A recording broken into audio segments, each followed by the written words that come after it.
This kid awakened an ability that everyone thought was useless, but what they'd later discover was that it was actually a power with limitless potential. Our protagonist, Jong Sang-woo, got the ability to clone himself. And what could a chubby guy like him possibly gain from that? Absolutely nothing. The protagonist went back home. His job was to play a famous game and sell his achievements. Curious about his new power, Sang-woo decides to test it out. He concentrates and pops out a clone. He's surprised to see the clone came out completely naked, and for the first time he gets a good look at how his snake stays hidden under all that fat. It's super weird touching another dude like this, but hey, it's his own body, so no big deal. He orders the clone to get dressed and decides to test if it'll take commands. Sang-woo makes the clone kneel and stand up a few times. Just as you'd expect, the little fatty was out of breath after only 5 reps. Just as he thought, a weak-ass clone is useless. His life was over. But then he noticed a system window pop up saying his vitality had increased by 0.01. Fast forward 1 month, and this was Sang-woo's body. He was running so much that the regulars at the park started to think something was off, like, that dude ain't right. But the truth was, the real Sang-woo was at home. In just 30 days, he'd lost 20 kilos. He had discovered some incredible things about his power. The clone's exhaustion and pain didn't affect him at all. If a clone pushed itself so hard that it died, it would just, poof, disappear. The most impressive part? He gets all the positive effects from his clones, and they always look identical to his new physical form. He can also give his clones orders telepathically. His slave number 1 was out running and was suddenly ordered to stop and do push-ups. And lastly, clones can't make more clones. If they could, the world would probably explode with billions of them. Sang-woo made his clone train for a month straight without a single break, massively improving his stats and his physical appearance. But a guy can't live on just training and spending money. Sang-woo needed to work and make some cash. He decides he'll get a job and take his clone with him to earn double the salary. His clone 1 will act like a normal person, and his name will be Gyeongdo. One of the people there is an acquaintance of the protagonist, so Sang-woo just tells him he brought a friend along for the job. The acquaintance, Daeokchil, tells them they need to check in at the main building. Sang-woo is nervous. It's his first time doing something like this. This can't be a crime, right? If he's doing double the work,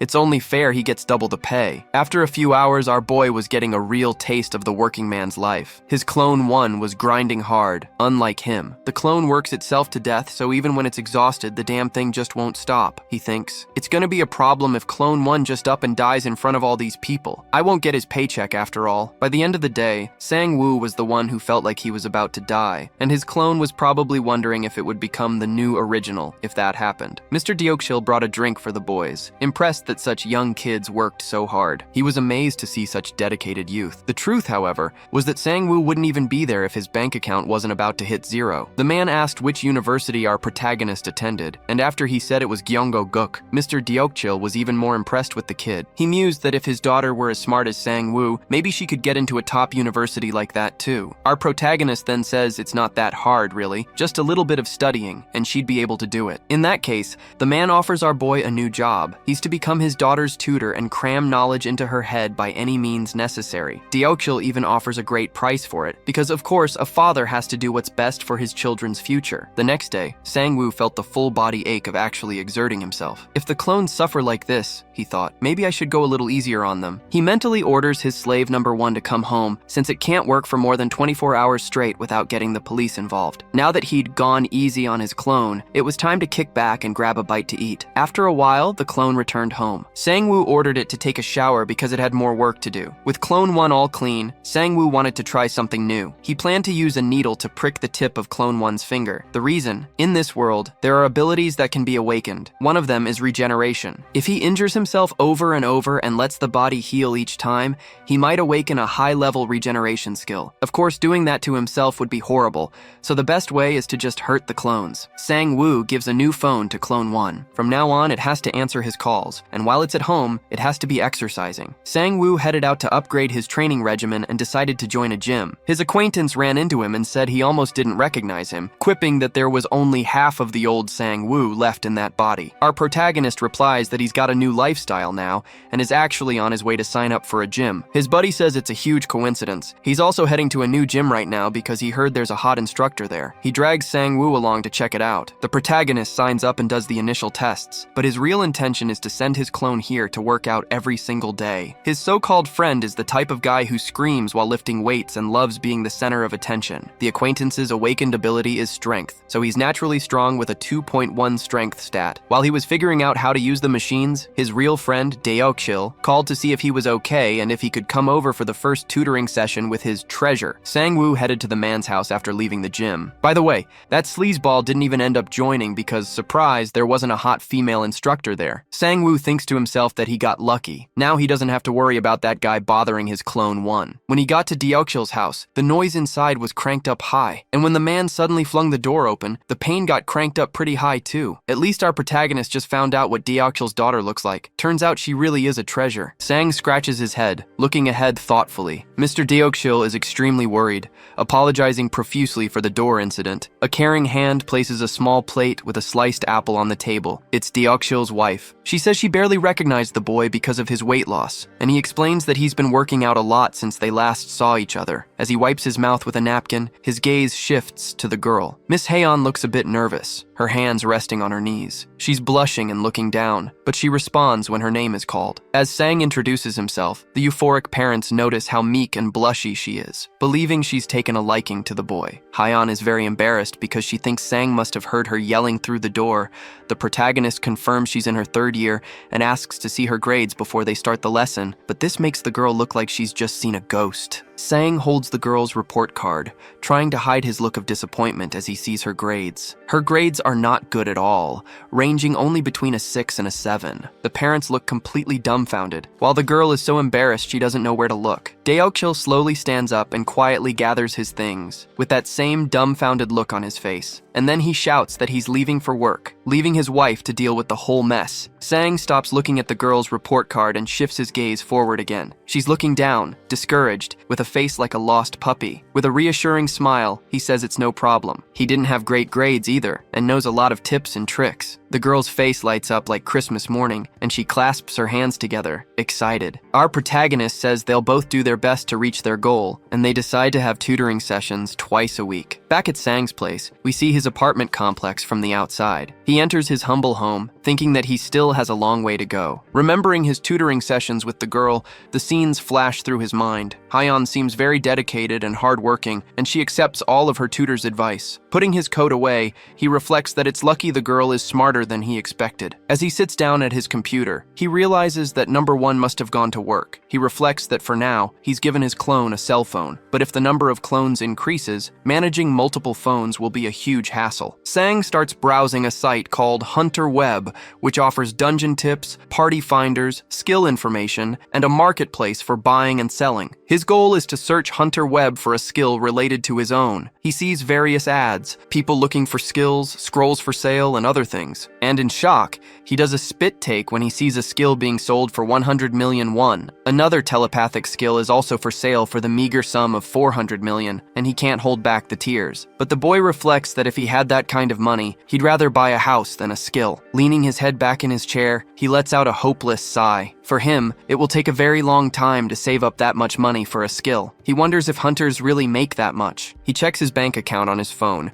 and once again sees how empty it is. Throwing himself onto the bed in disgust, the protagonist feels like he just wants the world to explode. But intrusive thoughts start to creep in, and he wonders if he should become a hunter. News articles about hunters and their magnificent feats start popping up on his screen. He stands up, lost in thought and not quite sure what to do. Sang starts to think that his cloning ability is amazing, and that he shouldn't just let them do manual labor. Grabbing his coat, the determined boy has a new idea in mind. He gets dressed and decides that he's going to try to become a hunter now. His vitality increases. In the 2000s, portals appeared and monsters poured out of them. More than half the population died. It seemed like humanity would be wiped out forever. But in the midst of all the disaster, humans with special powers began to appear. And with them on the front lines, humanity won. And now, in 2023, there are people who hunt the remaining monsters. They are the hunters. Sang is watching an online course that explains how he can get his license and become a hunter. He decides to write down tips on how to pass the hunter test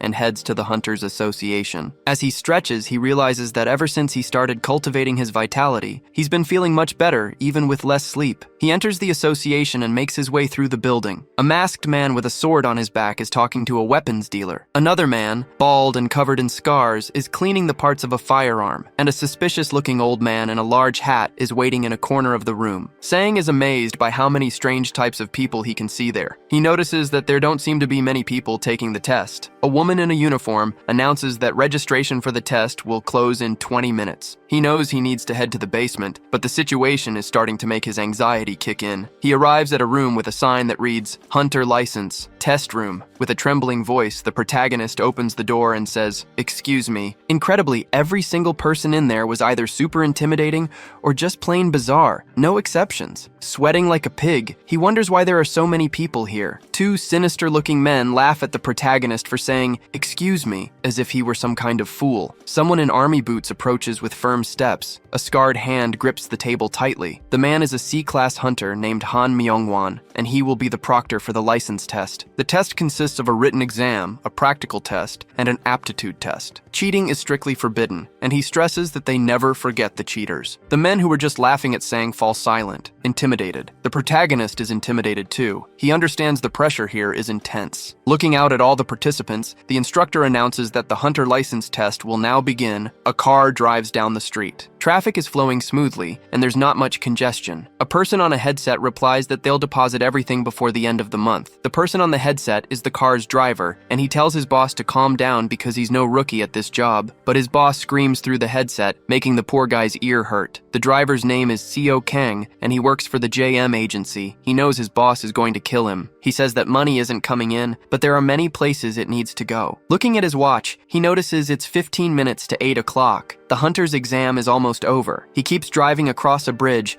as the setting sun bathes the entire scene in orange. Someone raises their arm with a bracelet, and a status screen announces they've passed the exam. That someone is Sang, who looks confused as he realizes he made it. Everyone told him it was easy, but he never imagined it would be this easy. The written questions were pretty easy, and he only had to memorize a few things. They give you plenty of time to train for the practical test, and the target is super close. And the aptitude test feels more like a middle school ethics quiz, with questions like if he's ever thought about shooting someone. Sang wonders if it's okay for the test to be like this, since this job is all about taking risks and using weapons. As he walks back home, he's deep in thought and looks to the side. Looking up at a tall building, he thinks to himself, it seems like the government really wants them to do this. But with a sigh, he decides it's better not to overthink it. Suddenly, he comes across a group of people, and some men in suits are handing out business cards. The men are very well dressed and groomed, extremely sharp. They smile warmly as they hand the cards to passers-by. Sang wonders if those are people from the guilds, trying to recruit new hunters. And soon, someone approaches him and offers him a card too, congratulating him on passing the exam. The card is from the JM agency, and it has the name Seo Kang Junmo on it. He introduces himself and says that whenever Sang wants to buy an item or find a monster to hunt, they can help him for a small fee. A little awkwardly, the protagonist scratches the back of his neck and thanks him. Then he opens his status screen, and something there really surprises him. He realizes his cloning skill has leveled up. It's now at level 2. And while Junmo is still talking, he suddenly runs off in a hurry, saying he'll call them another time. The poor guy is left there whining and whispers for him not to forget to call. Back at his apartment complex, Sang rushes in from the street. He puts a hand over his face and is making some suspicious sounds. The boy is completely euphoric because now he can make 2 clones at once. His new clone is being created. Just like the first one, it appears in a cloud of smoke. Now there are 3 Sangs, and he says he's counting on the good work of his new clone, number 2. Showing the small card he got from the JM agency, he says that now they are all ready to become hunters. Junmo tosses the remaining cards onto the car seat and says he's finally handed out almost all of them. Adjusting his tie, he's hoping they'll contact him soon. Thoughtfully, he looks at his own reflection in the car window, watching the night. We now see a gigantic building, the Heiong Guild official building, Korea's #1. A document with some highlighted information is lying on a desk. A man drinking from a mug says they need to arrange the payment according to what's on the list. Junmo takes the document and says that's fine, but as he looks over the information more carefully, something worries him. In the total payment field, prices for slime fluid, horned rabbit horn, and troll fluid are listed. Sweating, he holds the paper, a bit confused, and starts to ask a question. He noticed the amount looks weird, but before he can finish his sentence, the other man cuts him off, calling him Junmo. With a mocking look, he asks if it hasn't been a while since he joined Heiong Xiong,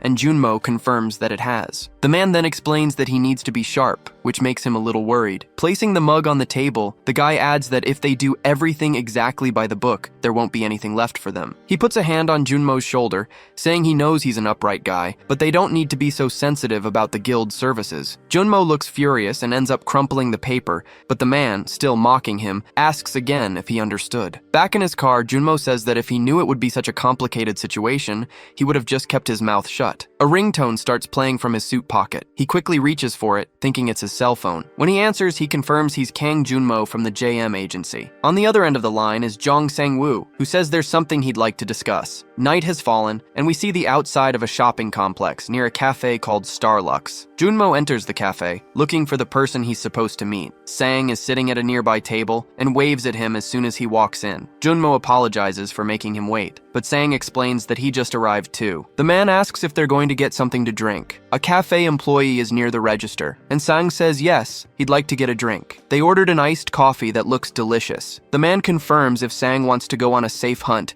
one that even a beginner could handle. Sang says yes, so the man asks what his skill is. With a serious expression, holding his coffee, the protagonist says it's cloning. Placing a hand on his chin, Junmo thinks he's heard of this skill before, one that creates an illusion that can do anything. As Sang chugs his coffee in one gulp, Junmo thinks that for a rookie who makes illusions, it would be physically difficult for him to be useful in a hunt. But he says it's a good skill anyway, and hands over the contract for him to read. The first hunt is recommended to be in slime territory. They aren't dangerous, but when eliminated, they release a toxic gas, so masks will be necessary. Sang uses his phone to take a picture of the contract and says this will be a piece of cake for him. The second would be in the Horned Rabbits area. It's possible to hunt there for long periods, but since they're hard to catch, it'll be tough to make a lot of money. There are other low-class monsters like giant rats, but the two he mentioned before are the only ones where he can guarantee Sang's safety. The protagonist thinks both places sound pretty cool, and he also likes the prices he'll get for the items he collects. And so Sang says he'd like to proceed with that contract. With a friendly smile, Junmo thanks the new hunter, and since he liked both hunting grounds, the man asks if he's decided which one he's going to choose. But with a decisive and cocky move, another one of Sang's hands answers no and stamps the paper. This move startles poor Junmo, and now he realizes he's not just dealing with a copy of the person. He lifts the stamp from the paper, and there's his signature in red. Startled, Junmo looks at the person who just stamped the paper. And now, with two Sangs present, they both declare, "When we said we liked both locations, we meant we're doing both." During another client meeting, a man with a sword on his back and spiky hair talks with Junmo. He says he heard the man's ability is cloning. The man looks like a masked ninja, not showing his full face, and he confirms that it's true. Junmo asks to see his cloning technique, and upon seeing the demonstration, he is amazed by what he has just witnessed. The ninja swordsman sheathes his sword back on his back, and his several other clones surround him, all in a battle stance, ready to attack. But Junmo realizes that something isn't right here, and he gets worried. And the clones created by the ninja lunge forward in a precise sword attack. The blades seem to pierce right through the body of the original ninja, who's sitting in the chair. Poor Junmo covers his face, unable to watch,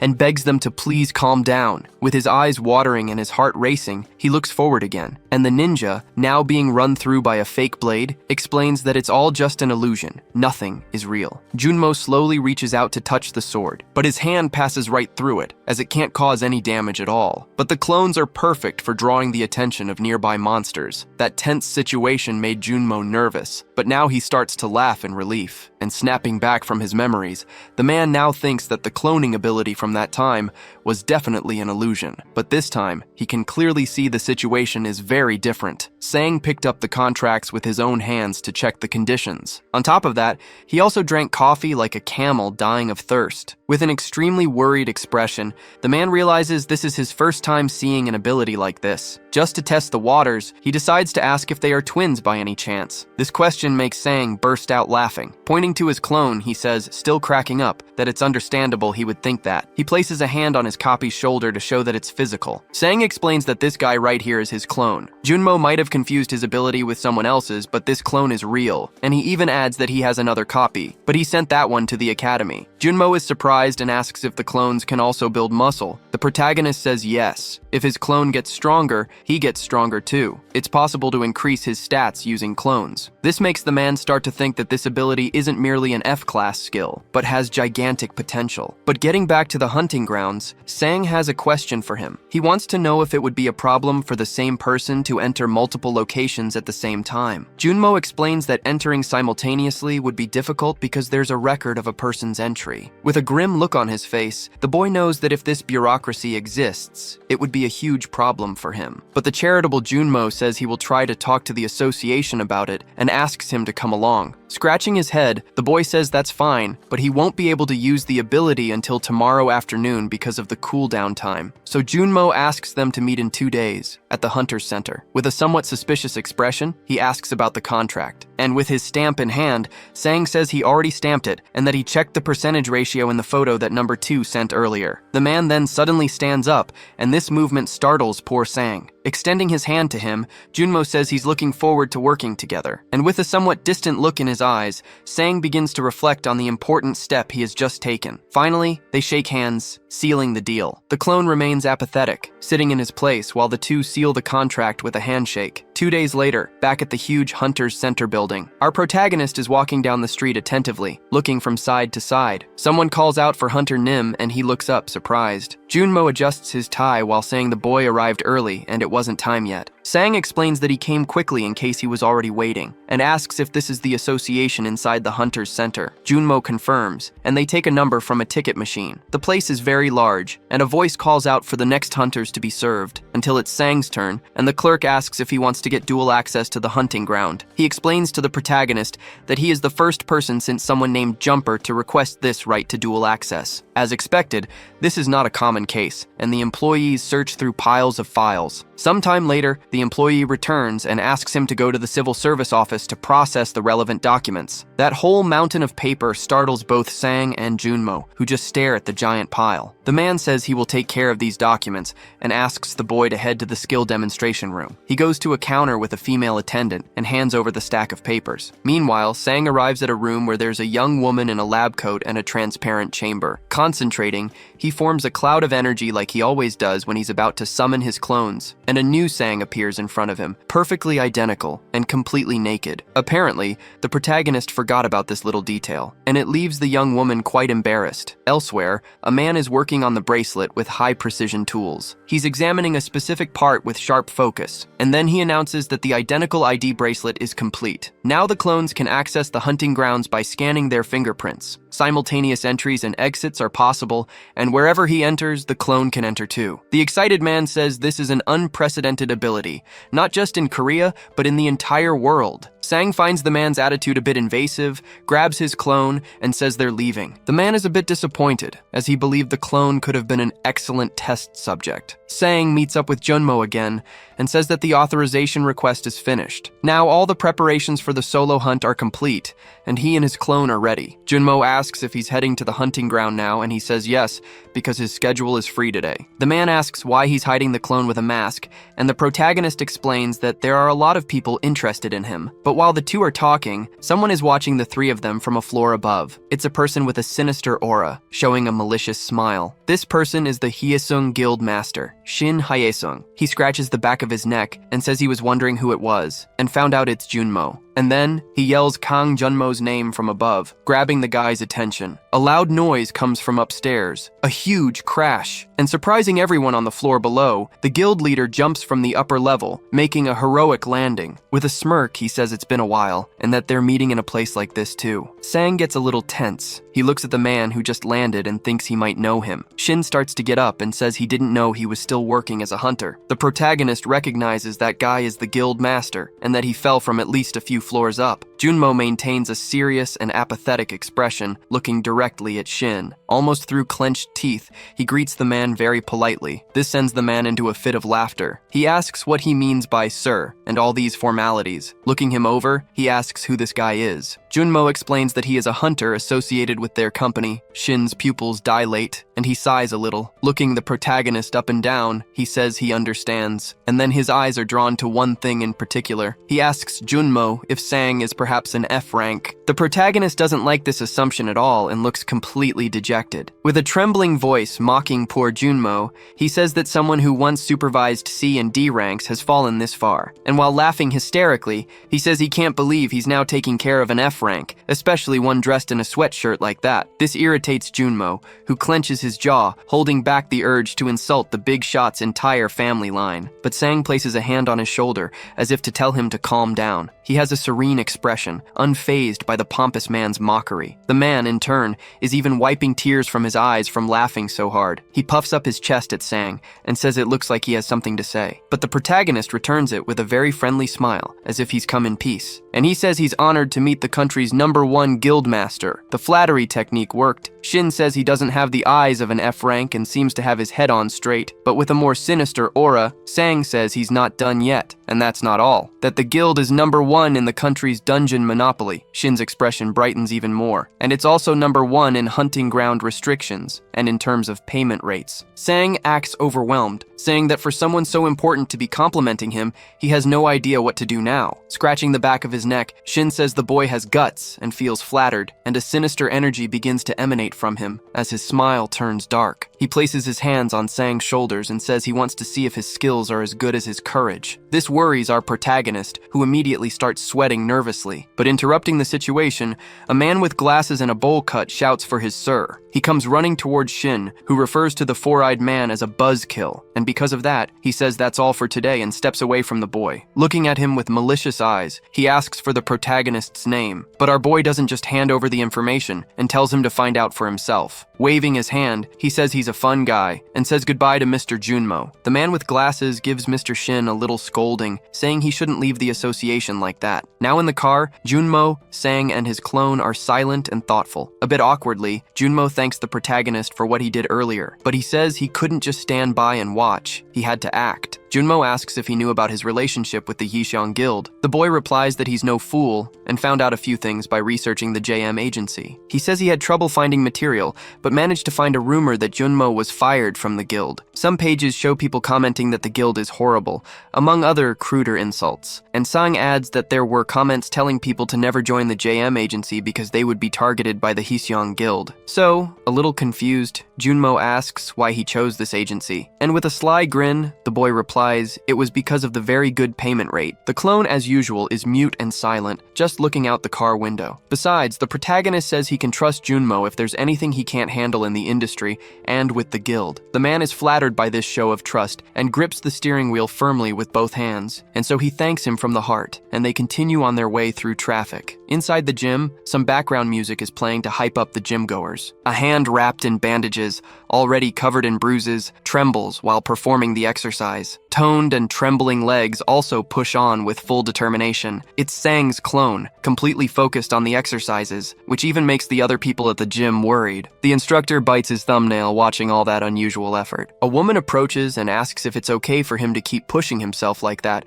but the instructor explains that he tried to talk to him, but he won't listen. The poor clone looks exhausted but continues to do as ordered until a sound comes from his pocket. Holding the bar firmly with his injured hands, he takes a quick break to check a message on his phone. It's Jong Sang-woo, who asks him to finish his workout, take a shower, and wait in front of the gym at 4 o'clock. The clone then slams a can of a drink in a single gulp and stops his workout. The worried woman says it looks like he's stopped for now, and the instructor breathes a sigh of relief. In a dark cave, you can see some lava slimes crawling on the floor. The slimes are everywhere, from the floor to the walls and even dripping from the cave ceiling. One of them explodes, making a loud noise and releasing a strange gas. A person in a full uniform and a gas mask is holding a hammer. After hitting the slime, they point a type of suction hose at the leftover goo, and this goo is absorbed into a container on their back, already almost full of red liquid. The person in the gas mask walks through a blue portal and heads towards 2 armed guards. The person is none other than Sang, who takes off his mask and breathes a sigh of relief. Junmo asks him how it went, and he says the gas mask is really uncomfortable. Junmo explains that although the slime hunting ground is safe, hunters don't really go there, and the profit isn't great either. Looking at his damaged glove, Sang realizes he probably won't be doing this for long. He has to fill the container and unload it, but no matter how patient a person is, it's hard to endure for more than 6 hours. Junmo says he could last more hours if he had a better gas mask and good quality equipment. Sang is pretty sure he couldn't even stand it for 2 hours, hours, let alone 6, but with a brilliant idea, he points to his clone and asks what if he went in his place. And without a shred of pity, the boy shoves a gas mask onto the clone's face. He also firmly ties the laces of his combat boots and puts on his gloves to protect his hands from the elements. Proud and full of hope, Sang says goodbye to his clone and wishes good luck to number 2. And without wasting any more time,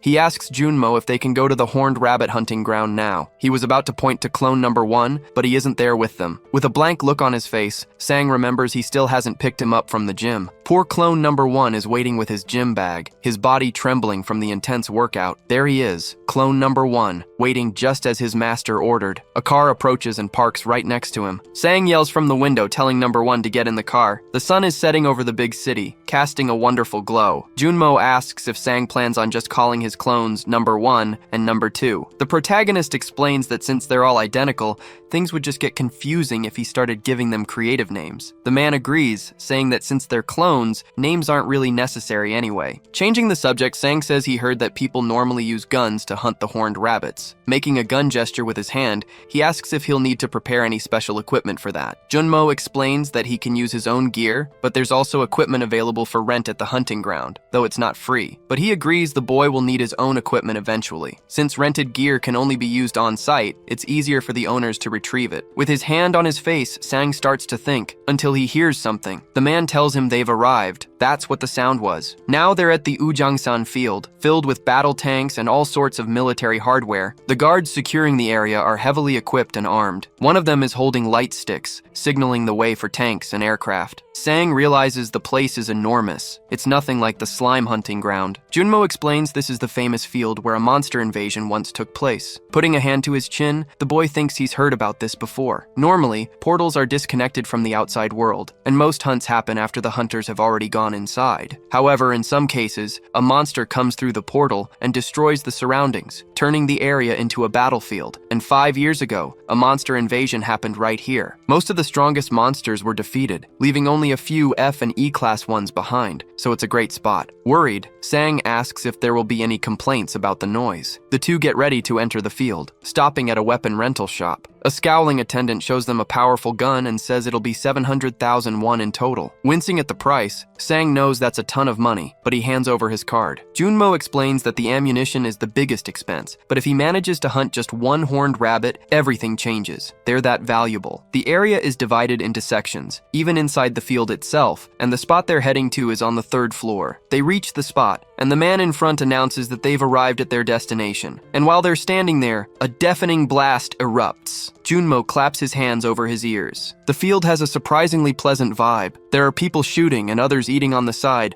resting and taking a break. A long-haired man smoking a cigarette is holding a gun, complaining that he missed again. And another guy wearing a bucket hat is holding a horned rabbit he just hunted. He already has a few in his bag, the result of a very successful hunt. This impresses our protagonist, who was told that hunting even one is a huge challenge. Sang's spot is number 4, so Junmo points out where the boy needs to go. As they get ready, the man asks if he's confident in his shooting skills. Sang assembles his gun and lets out a smug laugh, asking Junmo who he thinks he is. Getting cocky, he says he only missed 3 shots during his shooting test, but the target back then was much closer. He finishes assembling the gun and says he feels very sorry for the horned rabbits. And to protect his ears from the gunfire, he puts on a pair of ear muffs. As he aims his rifle, he declares that the rabbits won't be able to escape the aim of the eagle eye of Ujangsan. For a moment, Junmo is just glad everyone there is wearing ear protection. The protagonist manages to spot a rabbit standing still in the field. He shouts at the top of his lungs that he found one, and his speed surprises Junmo. Calmly and sharply, he zeroes in on the center of his target. Then, with the utmost care, he squeezes the trigger. As he fires his first shot, he thinks to himself, the hunt begins now. 3 hours later, night has fallen over the hunting ground, and the sky is dark. Our protagonist looks like he's seen a ghost, his eyes wide with shock. He didn't manage to land a single shot, and he's devastated. Utterly disappointed, he slumps into his chair and says that it makes sense. He felt like his aim was perfectly fine. But the rabbits have very long ears and extremely sharp hearing, so they can detect the shot before it even arrives, and given the distance from the tower to the field, they have time to escape. Frustrated, Sang explains that the moment he tried to fire, the horned rabbit bolted. Agent Junmo also had to leave because it was getting late. Unfortunately, he didn't even make back the money he spent on ammo. He wonders if he should just call it a day. He calls out for number 1, who promptly answers his master. Sang orders him to hunt the rabbits with the gun. Whenever he catches one, he's to send Sang a message. And if he runs out of bullets, he should call. Disappointed, the poor protagonist sighs, hating that he has to resort to this. And so he decides to head home since his day is over. Back in the comfort of his home, he's in bed looking at his status screen. He notices small increases in his mana, which are happening because number 2 is hunting slimes very effectively. Opening his overall status window, he sees the significant boosts taking place. His stats are increasing constantly, but something is worrying him. He remembers what happened earlier with the leader of the Heiong Guild, who almost got him into serious trouble. Closing his eyes and trying to calm down, he knows he still has a long way to go. The boy is starting to get sleepy. He yawns after such an eventful day, but he can't stop thinking about those pesky little rabbits that managed to get away from him. Sang's eyes snap open again, finding it hard to relax. He just hopes number 1 can catch at least one horned rabbit to make the investment in the gun worthwhile. Finally, he turns over in bed and seems to be drifting off to sleep, but then his phone screen lights up, and a few message notifications pop up on the screen in the middle of the night. Among the 46 unread messages,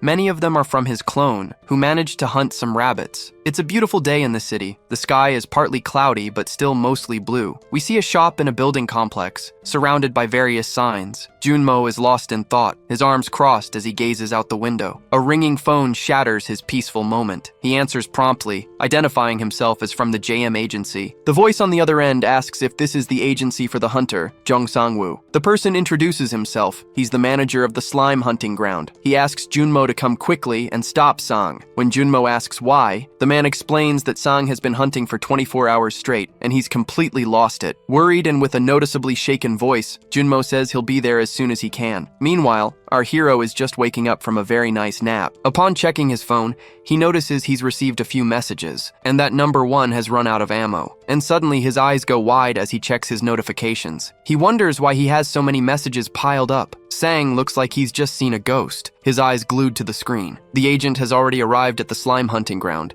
and he's also wearing the same shocked expression. Huge tanks of slime liquid are completely full. The hunt was extremely successful. The man wonders how he was able to fill all these storage containers in just one day. The other soldiers approach a masked man, seemingly worried about him. A red liquid starts to drip from the man's mask. Junmo takes out his cell phone and makes a call, thinking this is really not the time for this. On the other end of the line, Sang answers the phone. Frantically, the agent tells him his clone filled all the containers and they're about to clear everything out, so he needs to order the clone to stop hunting. Sang is happy to hear this, but then he asks if the cleaners can also head over to Ujangsan, and Junmo asks what he means by that. And then we see it, a massive mountain of hunted horned rabbits at the location. The protagonist explains that the monster carcasses are blocking everyone's way. A man there says he can't even count the number of rabbits. Everyone is shocked. Another person whispers that no one would notice if he took one. Clone number 1 is sitting at his post, wearing a cap and mask like any other man, but with his hands dirty from all the hunting. Then, a man in a suit approaches him, holding out a business card. He says the clone has shown incredible skills. The card has information for the Brown Bear Guild. The leader is Kim Byung-sik. And before the clone can accept the card, the man asks if he's already part of a guild, but the clone remains completely silent, ignoring the man's questions. Shaking with nervousness, the man in the suit tries to stay calm, knowing that most talented people are a bit weird. Another man in a suit nearby crosses his arms and just says, "No, no." A line of men in suits is right next to them, and they've all tried to talk to the clone, but he says nothing. Then he realizes they are all recruiters from major guilds. While the men in suits are talking, Sang approaches the clone and hands him a small green box, and in a low voice, he tells him it's more ammo. Still whispering, he tells the clone to keep hunting, and if the agent shows up, to let him handle the carcasses. The protagonist pats his clone on the shoulder, praising him and saying, "That was really good." And for the first time, we see some kind of emotion from the clone. He looks genuinely happy to receive a compliment. And without further delay, he reloads his weapon with more ammo and gets ready for more. Everyone around is stunned to see him getting ready to hunt again. But many there are eager and curious to see how this mysterious man operates. Some even start filming. Far from there, Sang starts to think that he might have underestimated what his clones are capable of. Right now, the clone clones are receiving 50% of his stats, which means they can do 50% of what Sang can. But their ability to act like machines, without any hesitation and with immense concentration, are huge advantages. The protagonist is lost in thought about the advantages of his clones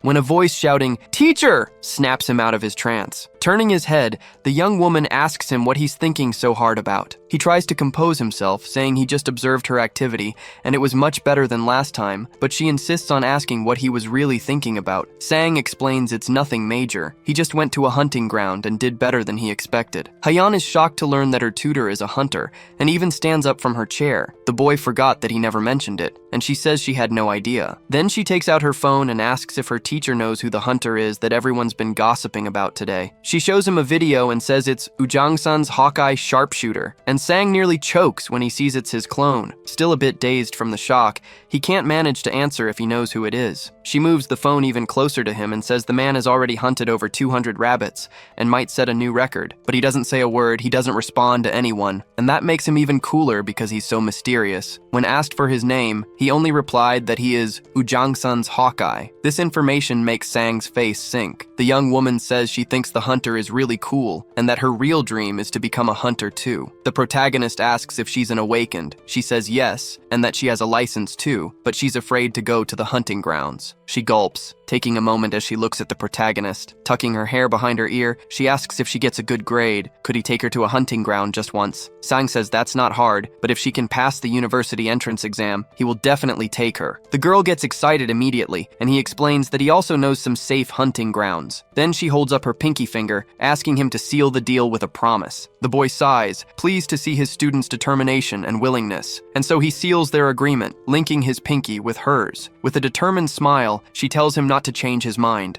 As night falls, Sang asks her to keep it up, because this way, he knows she'll be able to get into Gyeongguk University. A while later, the bedroom door opens, letting the light spill out. Haeyeon's mother is washing the dishes and is surprised to see the lesson has already ended. She asks if the lesson went well, and the protagonist confirms that everything went fine. Haeyeon has her ear pressed against the door, listening to her mother and her teacher talk about her. He's praising her. The woman offers to have Sang stay for dinner, but he says he has somewhere he needs to be and says he'll be back on Monday. Hearing this, the girl immediately starts to sweat. She flops onto the bed, dreamily hugging a teddy bear and thinking about her appointment with him. Forming a small flame in her hand, she says that her teacher is a hunter, and thanks to that, their conversation today was great. At first, she didn't like the idea, because he was someone her father knew, but now she's changed her mind. She starts to remember her teacher's smile, and her heart begins to race. He's kind, considerate, and on top of that, she thinks he's a great teacher. The girl also remembers the sincere smile Sang shows her sometimes during their lessons. Clutching her teddy bear tightly as she blushes,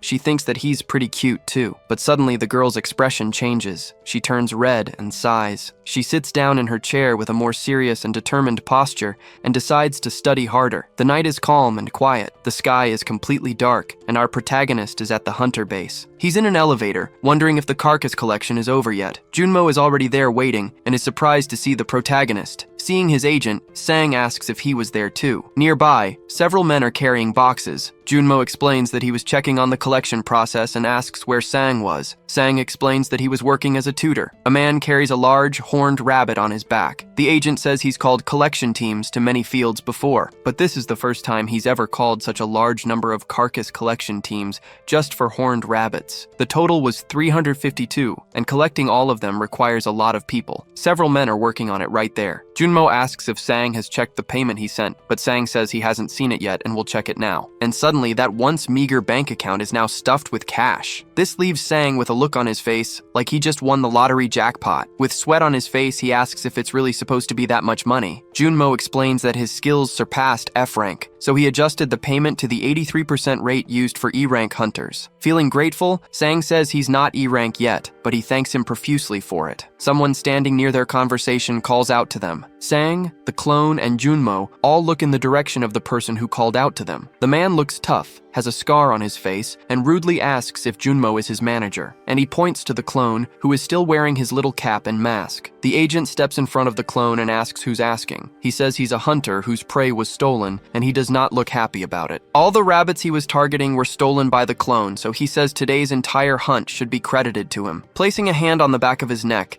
the smug guy says they should pay for it. Junmo is a little little apprehensive. It's never fun dealing with this type of person. He whispers to Sang that they apparently chose the wrong place, and Sang says he didn't know these kinds of people existed. Placing a hand on his chin, our protagonist starts thinking about what to do in this situation. Then, very quietly, he tells his agent he has an idea. The opportunistic jerk watches the two of them talking and asks what they're whispering about. But, holding out his hand, he says he's a man of scruples and will accept just 10% of the total payment. As if his soul had just left his body, Sang just looks completely dumbfounded. The man asks if he's laughing, and if he thinks he looks like some kind of clown. Sang puts a hand on his clone's shoulder and tells the man not to worry, because he won't be back here for a few days. He tells his agent they should go, but the man gets irritated and refuses to back down, saying he's not finished yet. The two of them simply ignore the man and walk past him, with Sang saying they're going to the nearby cafe. This makes the guy extremely furious. The veins on his forehead start to pop out. Then he winds up for a big punch aimed right at the protagonist, screaming at him not to ignore him. And quickly, Sang orders number 1 to act. The clone's eyes glow like a newly activated robot, and the clone steps in front of the punch that's just about to hit the protagonist. The punch lands with full force. He's thrown backwards by the impact, and the man looks a little confused. The force of the punch was incredible, and poor number 1 goes flying. He crashes into some boxes in his path like a pinball, and finally, he lands hard on his back with his arms spread wide. The punch probably hurt his face because there are scuff marks on his mask. The thug's demeanor completely changes now. He gets upset, saying he didn't even hit him that hard. So Sang takes advantage of this, raises his phone, and starts recording everything, yelling about how cruel the man is. The protagonist yells that people won't let it slide if they find out someone acted with such violence in a sacred hunting ground. And then the thug is at a loss, looking all around as the cleanup crew stares at him. Shouting loudly, Sang says it would be a real shame if this video ended up on the hunter web. The man's face is red and veiny. He's super nervous and completely at a loss for words. Getting closer to him, the protagonist places his hand on the guy's shoulder, looking utterly convincing. With a sinister aura, he then suggests that they should just go their separate ways. The man starts to grit his teeth in rage, left with very little choice. Later, at a cozy cafe with some chairs outside, Sang is having a drink and asks, startled, about the Heiong Guild. Junmo thinks the hunter who was looking for a fight earlier was a member of that guild. Since the Heiong Guild is so large, it has all sorts of people, including those brawling scumbags. While the clone chugs his drink in a single gulp,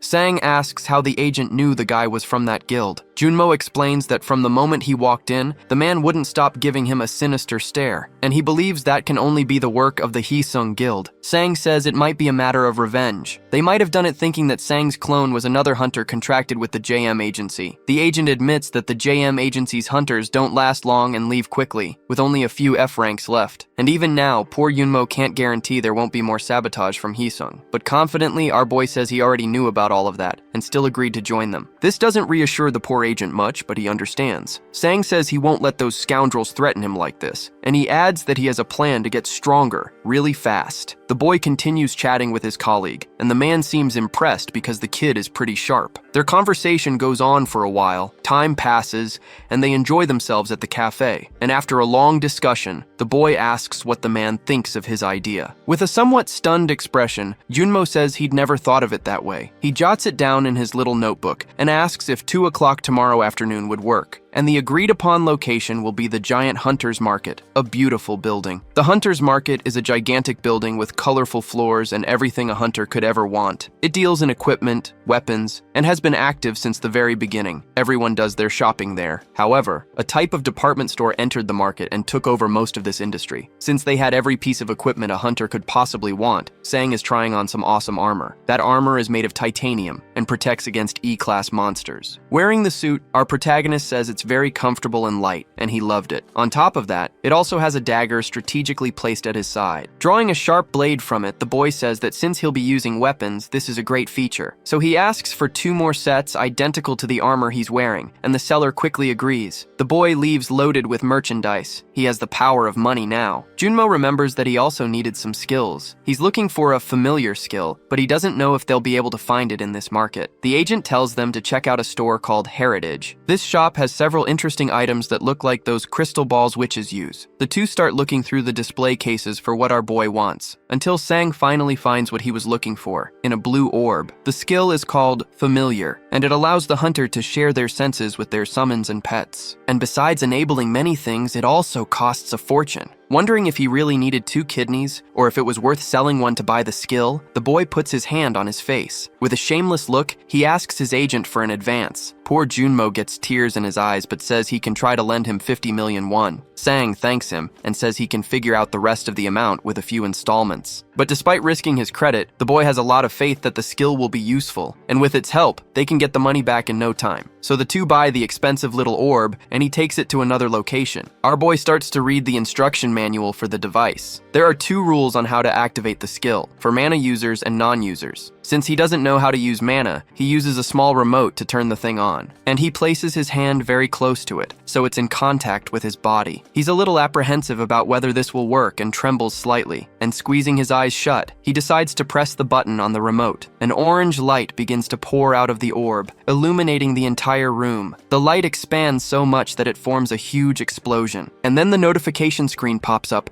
announcing that the familiar skill has been created. This skill is at level 1 and shares senses with the chosen target. Sang looks at his hands with a perplexed expression. The skill orb disappears after that whole explosion of light, and clenching his fists, the protagonist can feel the power flowing through his veins. He gets up from the floor and calls his beloved and obedient clones. The 2 walk in perfect sync, coming together to their master. They're already dressed for the mission, wearing the armor he bought earlier. Sang looks at the 2 of them with an encouraging gaze and tells them to begin. Before this, when the protagonist was chatting with his agent, he asked what he thought about the hunt's results. He said the outcome was wonderful and that he never would have expected such a result. Sang explains that the clones only have half of his stats, but one of them managed to catch over 300 rabbits. And even when he ordered the clone to take a punch for him, it stepped in front without any fear. It takes a lot of determination not to be afraid of taking a fist to the face, and Sang believes it would also be fully capable of beating up that thug if it wanted to. Junmo understands that the boy is saying that even with lower stats, they have better control of their bodies. He confirms this and says he's going to use it to his advantage. The agent asks how he plans to do that,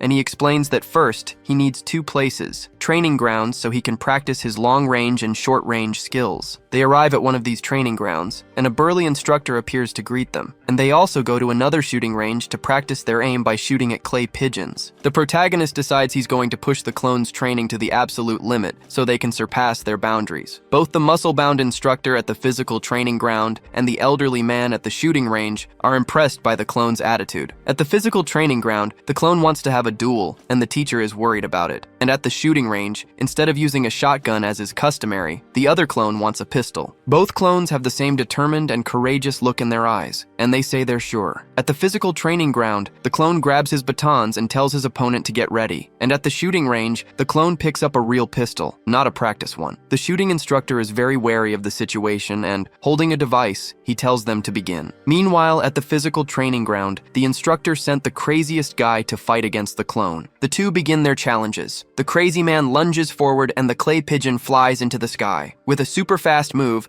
the clone manages to snatch one of the crazy opponent's batons, and the other clone manages to hit the flying pigeon with a single pistol shot. The burly instructor's jaw is on the floor, unable to believe what he's seeing. Meanwhile, the shooting instructor looks like he's just seen a ghost. The physical training clone is still in a fighting stance, holding his baton attentively, and the shooter clone holds his gun, which is still smoking from the shot. We return to Sang and Junmo's conversation, and he explains that this is why he needs the familiar skill. The agent is surprised by this well-thought-out explanation. He still doesn't understand why the boy wants to share his vision with the clone, but Sang explains it's not just for his vision. Sang explains that it's important to remember that the other senses will also be connected. Imagine if he uses his skill while the clones are practicing shooting or fighting. At that moment, the boy closes his eyes and tries to concentrate as hard as he can, and then he activates his familiar skill. The aura around the boy turns neon blue, and you can even see a simmering energy. It's like a big bang in his senses, and he begins to experience many sensations. He can see his clone who is fighting with the baton,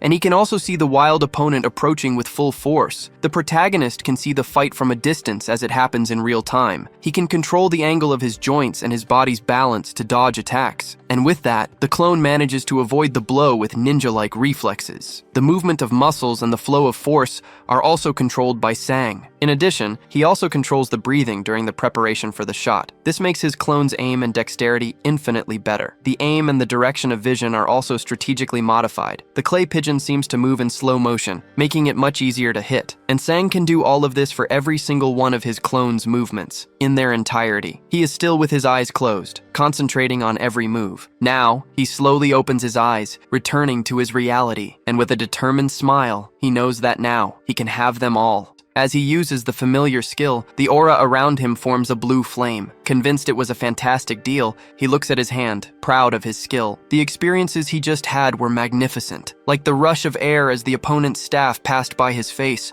or the smell of gunpowder and the kickback from the gun he fired. And he can even feel the fatigue his clones must be feeling. But he didn't move at all. He just shared their senses. And he got to experience the movements of his clones, who have bodies identical to his own. So it's as if he could imitate any of those movements right now. A status screen suddenly pops up, notifying him that his strength and cooldown time have increased. He decides to reconnect with number 1 and see who he's fighting. And again, he closes his eyes and starts to concentrate to activate the skill. Sang once again unleashes his flaming blue aura, releasing his power. We can see several punching bags around the place. He has just transported himself to the gym. Number 1 is in a battle stance, holding his staffs and looking at his opponent. This opponent also uses 2 staffs. It's that man in the kimono who looks like one of the strongest fighters. Sang can see that this opponent might be quite a challenge. The other students in the dojo are shocked to see that the trainer is going to fight personally. Both opponents prepare to start the fight. Number 1 starts the battle with a precise strike that immediately knocks one of the trainer's weapons away. The blow is extremely powerful,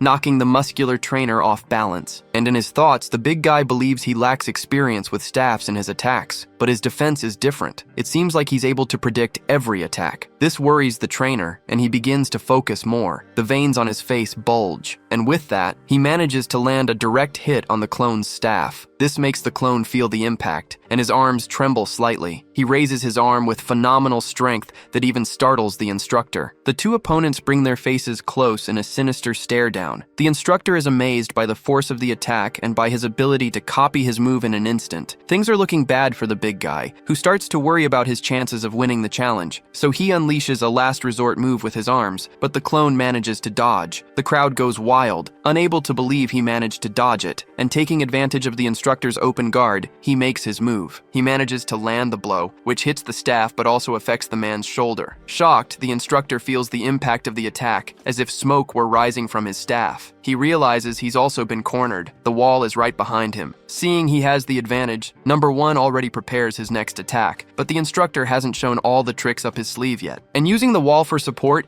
he manages to do a flip and dodge the blow from above. This move greatly impresses Sang, whose eyes go wide. The brawny man lands from his jump right behind the protagonist's clone. With his eyes glazed over and ultra-focused on his movements, he's still ready. The students there are proud of their trainer, but they know it was a close call. Meanwhile, poor Sang feels the result of his last attack, an excruciating pain in his wrist. As he gets up, the trainer says that last blow was very dangerous.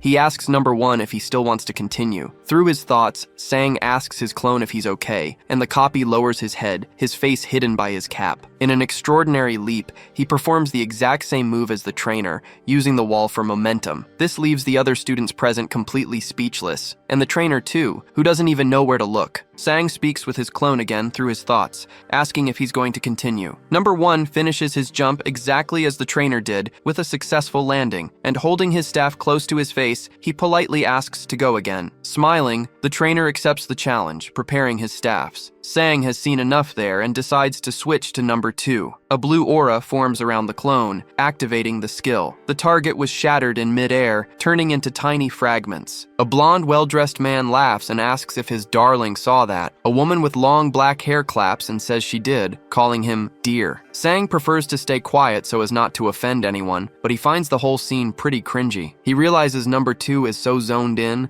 that he's even shooting at the targets of the people next to him. He decides to let it go and just focus on the shot. The well-dressed man asks for more targets. Now it's number 2's turn, and he gets into position at the shooting range. Sang makes sure his upper body is stable and readies his aim. He knows he needs to keep his body still and just pivot, following the target's trajectory. And then, when the sight and the supposed trajectory line up, he'll prepare to pull the trigger. And just like that, the clay pigeon shatters into pieces. Another point for our skilled marksman. The gun releases a puff of smoke after the shot. Number 2 is still observing the result of his skillful shot. Sang tells him to always remember every single detail. With a determined and ready gaze, shooter number 2 is on fire. The sky is already turning orange as the sun begins to set. Sang is focused, his flaming blue aura indicating that he's using his familiar skill. He opens his eyes with a serious, unfriendly expression. The boy is completely drained, as switching between number 1 and number 2 is taking a huge toll on him. Looking at his own hand, he starts to see everything spin. His mana has run out and he's starting to feel very dizzy. Now it's time to rest. Now the protagonist is sitting on a bench. The clone's movements are pretty wild. Since they don't feel fear or hesitation, they just charge forward. Next time, he wants to go with them to test what might happen if he tries it himself. Someone approaches the spot where Sang is sitting. A very familiar girl with purple hair passes by. It's Heiong, and she recognizes him and immediately calls out to him. The protagonist is surprised to run into her there by chance. Worried, he asks her what she's doing there so late at night, and she explains she was at the library. He's suspicious of her, but she angrily says she was doing her homework. A few strange men are watching them. A strange, tough-looking man smokes a cigarette while asking if this is the guy the other one was talking about. The three of them look like they're straight out of a mob movie, all with the faces of gangsters. Someone is on the phone, and the voice on the other end of the line asks if he just let Kangjunmo go. It's the man who was trying to bribe Sang earlier, and terrified, he says he was trying to intimidate him,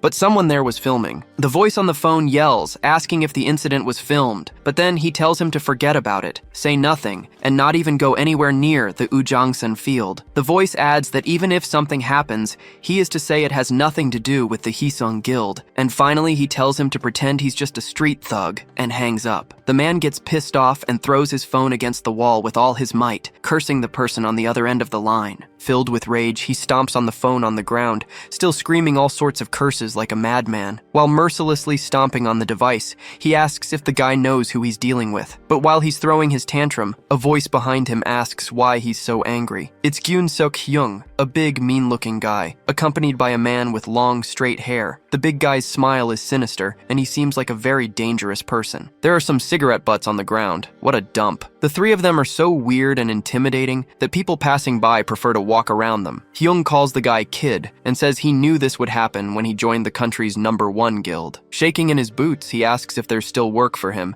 and says the guild told him not to go near the Ujangsan field. Hyung turns to the long-haired guy named Chang Won, who says he might have some part-time work for the man. But as they're talking, he notices Sang and Haiyong nearby. Coincidentally, the two of them are casually chatting just a few meters ahead. The guy with the scar points to Sang and says he's the bastard who recorded the video. Smiling, the big guy tells him to calm down, saying he got really out of control. Leaning against a pillar, he starts to watch. Hyung moves closer to his colleague and also watches the protagonist and the girl. Sang looks super relaxed and at ease while they talk. Haiyong asks her teacher what he's doing there, and he says he's just exercising. A voice interrupts the teacher and student's chat. Someone approaches, stepping on a cigarette butt, and says he heard his little brother owes him something. It's the three mean-looking gangster-like guys approaching them. The girl asks who they are, and Sang says he's never seen anyone fatter, but then he sees that annoying guy with the scar is among them. Sang then recognizes him and immediately starts thinking about his clones. The protagonist stands in front of the girl and asks how he can help them, and the scar-faced guy immediately turns red, making a sour face. But before he can throw a fit, his chubby friend tells him to relax. And he explains that he's there because he heard Sang has a video of his brother making a mistake while he was a little too excited. The big guy asks him to delete the video, and then they'll leave peacefully. Sang holds up his phone and asks if everything will be fine between them if he deletes the video. He holds his phone, pointing it at the guys, and he asks if there's any guarantee that they'll really let him go if he deletes the video. The hefty guy puts a hand to his mouth, giving a very sarcastic little smile, and he says he recognizes Sang isn't an idiot, and that they really won't let him leave unharmed. He adds that the protagonist wasn't smart enough to delete the video when he filmed it, so now it makes no difference. Speaking very quietly, the boy tells Haiyong to wait for the right moment and run, and he retorts to the guys, saying that of course there's a difference. The boy is scared and didn't imagine he'd get into such a difficult situation so soon. But he gets into a fighting stance and says the difference is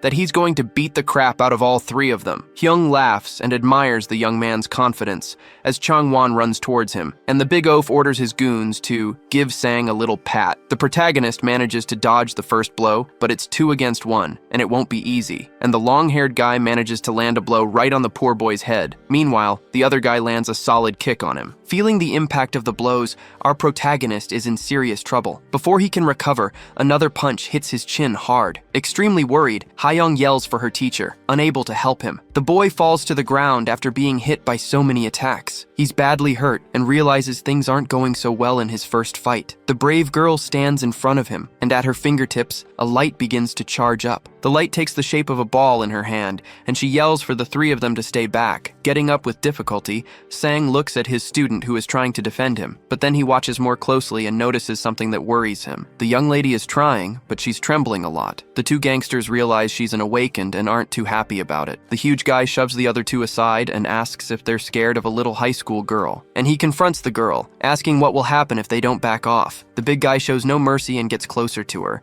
intimidating her. But before he can get any closer, the girl shouts for him to stay away and unleashes her energy. The man's large, blubbery body is approaching her. The girl starts shaking in her boots, gritting her teeth with worry, and in a somewhat clumsy way, she unleashes a strike with her hand. The strike flies towards the big guy's swollen belly and hits him. This impact creates an explosion that echoes through the area, kicking up a lot of dust and smoke. The other two gangsters are worried about Hyung and shout his name. The smoke begins to clear after a moment. Hyung is still in one piece and says that, first of all, the awakened are extremely common, and she shouldn't brag about it. The only damage the huge guy suffered was to his clothes, which are now torn and reveal sinister tattoos. He raises his huge arm, preparing a slap, and tells Heiong to grow up. But just as the attack is about to hit her, Sang jumps in front of her. With hatred in his eyes, he tells the big guy that the fight between them isn't over yet, and with all his strength, he lands a punch right in Hyung's face. Since his guard is down, his arms fly back, revealing an awaken's bracelet. Heiong notices this and is surprised by this information. Our protagonist is giving it his all in this unfair 3-on-1 battle. Hyung feels the effects of that solid punch to the face and groans in pain. Sang stays on guard, and the big guy is furious about what just happened. He thinks he needs to recall the memories of clone number 1, and what the clone saw wasn't the opponent's staff. The boy needs to look at the enemy's shoulder and move in advance to dodge the attacks. He knows an attack isn't just about swinging your arms around wildly. It's something that changes the body's structure, engaging muscles from the legs to the waist, and from the waist to the arms, in a complex motion. By being more calculating and observant, Sang manages to land another effective blow on his opponent, but he sees he won't be able to dodge the next punch and that Hyung is going to hit him. So instead of trying to dodge, he lands a double punch right in the guy's stomach. Sang is tired and out of breath, but his opponent is in much worse shape, writhing in pain. The protagonist's face is a bit swollen from the hits he took earlier. Wiping his thumb across his disgusting, greasy lips, Hyung says the kid knows how to fight, and now, with his eyes glowing red, he says he was hesitant to hit someone who doesn't even know how to throw a punch. Sang is still feeling the pain from the last attack, but he holds his ground. He realizes he managed to hit him last time, but the guy is really strong. He wonders if he has some kind of strength-enhancing skill. Knowing this, he thinks it's best not to let him land a single hit. The big guy charges forward with an evil smile on his face. Sang uses his agility and quick thinking to punch him before he can get close enough. The punch landed square on the big guy's face. With a swollen and bruised face, Hyung isn't happy about this and curses at the protagonist. He then swings his arms toward the boy, trying to hit him no matter what. Sang manages to jump out of the way and hits him again. He knows he needs to land a powerful blow to cause significant damage. As soon as he lands, the large man prepares to punch him again, but Sang doesn't miss a beat and punches the big guy's large face once more. Chang-won is nearby, still crouched on the ground, watching everything and cheering for his partner. The protagonist is so concentrated he can't see anything else. He's 100% focused on the battle. Absolutely furious, Hyung can't stand taking more punches to the face and starts drooling with rage. His body begins to turn redder, and his tattoos seem to stand out even more. The arm he's preparing to punch with seems to have grown in size, and he's about to strike Sang. Our boy knows this next blow will be extremely powerful and he has to dodge it. But to his surprise, a treacherous hand grabs his foot as he prepares to move. He looks down and sees it's Chang-won, cowardly holding his foot so he can't dodge. Now the boy is in a tough spot. He won't be able to jump or get his body completely out of the way. And the giant unloads all his rage in a tremendous punch right into Sang's stomach. He suffers immensely from this attack, as if a rhinoceros had gored him in the gut. Heion is devastated. She screams, "No!" as her eyes widen with worry. This attack sends our boy flying back into a nearby wall. He crouches down and clutches his stomach, struggling to breathe, but it's incredibly hard to draw a breath. The blow was just too powerful. Trying to stay calm, he knows he needs to regulate his breathing. His eyes remain remain locked on his opponent, he refuses to be defeated. But Hyung isn't done yet, and he readies another strike with his giant arm. The impact is tremendous, and a cloud of black smoke suddenly rises. But it's Hyung who's suffering the consequences of the impact. His eyes turn white, and he gasps for air. Sang looks at his opponent, not quite understanding what's happening. And the one responsible for this is Heian, who stands in a combat stance with her hand raised. The other two thugs are on the ground, cursing at the girl because no one expected this. She turns to them, and they scream that she should have left and that she's an idiot. But out of nowhere, the clones appear and start attacking the two cheaters. The girl is surprised, but also very relieved. One of the clones is right next to her. He's wearing a mask. Hyung gets distracted by the sound of the fight behind him and looks back to see what's going on. But Sang calls for the big guy's attention. He wipes the cut on his face and says he can finally breathe properly now. The bulky guy charges at the protagonist with hatred in his eyes. And our boy looks very confident at this moment. He uses the same technique he used against the instructor in the training field, using the wall as a foothold to dodge. As he comes back down, he passes the big guy and thanks him for serving as a practice dummy. And with the momentum he gained, he delivers a phenomenal kick right to the giant's head. After that elaborate move, Sang sits on the floor, panting and exhausted, but he's in much better shape than the big guy, who's completely broken on the ground. His friends aren't in a much better situation either. A status screen pops up, and Sang has gained muscular strength, speed, stamina, and dexterity. Furthermore, his cloning ability has temporarily leveled up. He can now make 3 clones. With his face all beaten up, our boy laughs when he sees he's gotten stronger, and as soon as he relaxes a bit, his body gives out, and he lies down on the floor. The 2 clones and Heian come running to see if he's okay, but Sang is smiling, feeling victorious. Later that night, the city is all lit up by streetlights and houses. Hyeon's hand is bandaged,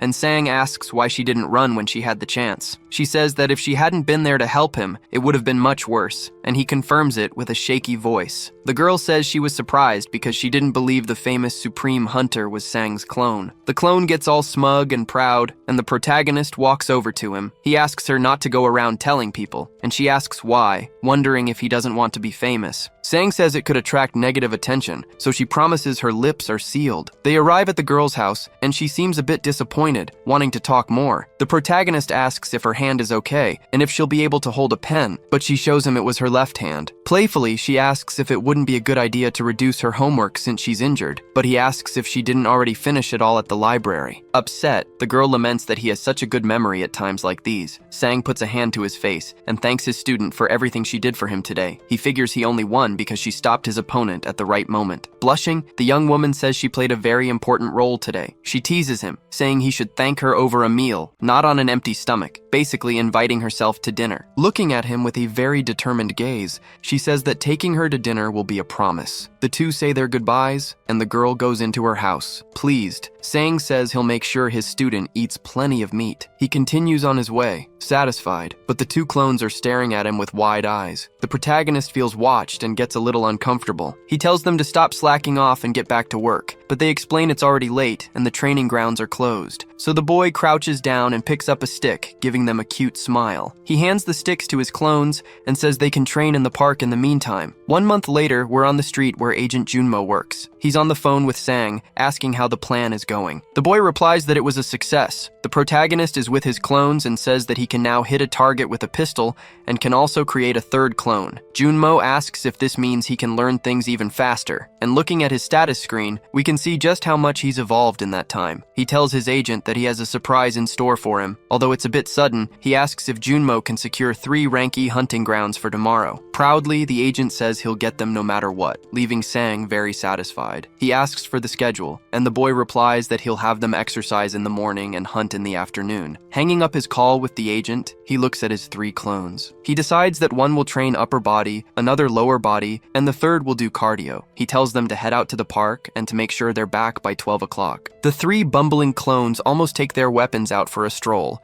and he yells for them to leave them at home. Meanwhile, Sang analyzes a monster hunting plan on his computer. He reflects that the clones have learned very well, and they can copy and recreate almost anything. So, if he studies the monster's characteristics and how to hunt them, it'll be incredibly easy for the clones. Our protagonist then starts dedicating himself to watching various online tutorials on how to fight the monsters. The videos even explain which weapons to use and how to achieve greater success. The next day, we're back at our cloning hero's house. The clones are returning, just as their master had asked. with huge dark circles under his eyes. The boy had stayed up all night and didn't even realize it was already noon. While he's dying of exhaustion, his clones are full of energy. He tells them to shower and go eat. As the clones take off their armor, he thinks about the various monsters he has already researched. He decides to analyze each one's hunting progress and learn about mana during the break. Sang gets a message from his agent, who says he'll be at his house in 10 minutes. The clones are stuffing their faces when he tells them they need to get ready after they finish eating. The agent and the boy meet at the entrance of the building, as planned. The 3 clones, prepared like this, give off a frightening aura that both Junmo and Sang notice. The efficient agent managed to secure 3 training grounds, all located close to each other. Our protagonist thanks him and asks him to look after the clones because this time he isn't going. He decides to participate using his familiar skill and is going to train his mana breathing technique. The car starts and they are ready to begin the mission. Sang puts his hands on his hips, ready to start doing his part. The boy puts on some background music with instructions to help him concentrate better. He breathes slowly, performing all his movements with great caution. Sitting in a cross-legged position, a blue aura surrounds him, and he is completely focused. The instructions say it's good to remember what he feels when he uses his skill, and he starts to focus on that. He remembers that when he used the familiar skill,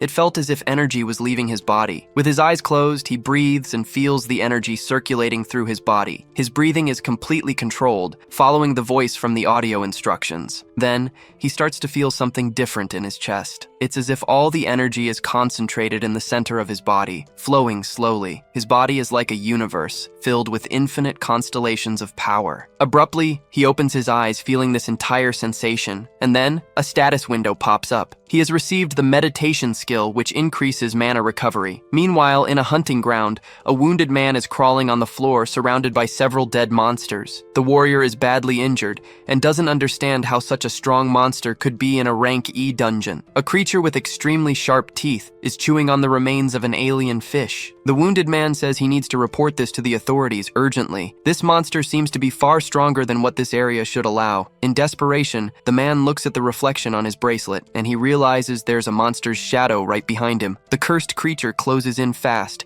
ready to end the poor man's life. A terrifying scream can be heard, even from outside the dungeon. Junmo's car door opens. He arrives at the last hunting ground he was able to find for the clones. The agent explains that this location has alien fish, and they're known for their powerful jaws. One of the clones closes the car door, and Junmo tells him to be careful during the hunt. He pulls out his cell phone and informs Sang that he has dropped all 3 off at their respective locations. Excited, Junmo thinks that the fact that someone can hunt in 3 different places at once is truly extraordinary. And depending on the results of this hunt, the hunter industry might start to cause a stir. Meanwhile, back at Sang's house, he's feeling pretty smug because he's already obtained the mana breathing skill. But he soon makes a sad puppy face when he discovers that mana breathing and meditation are different skills. Scratching the back of his neck, he figures it's harder to get the mana breathing skill. And then, he grabs his phone and sees the agent's message, letting him know the clones have arrived. Focusing, he decides to use his familiar skill to see how the clones are doing. We see a giant rat get hit right in its huge teeth. The sight startles our protagonist, who can't help but let out a scream. It's clone number 1, who was hunting this absolutely disgusting rat. Apparently, there haven't been any problems with the hunt so far. The guides were a big help. Other disgusting rats come rushing forward. Sang decides to watch and see if the guides were really useful. He remembers what he watched in the tutorial, that rats are one of the most annoying rank F monsters. The man explaining about the rats says he suggests hunting them in groups. But when you have no choice but to go alone,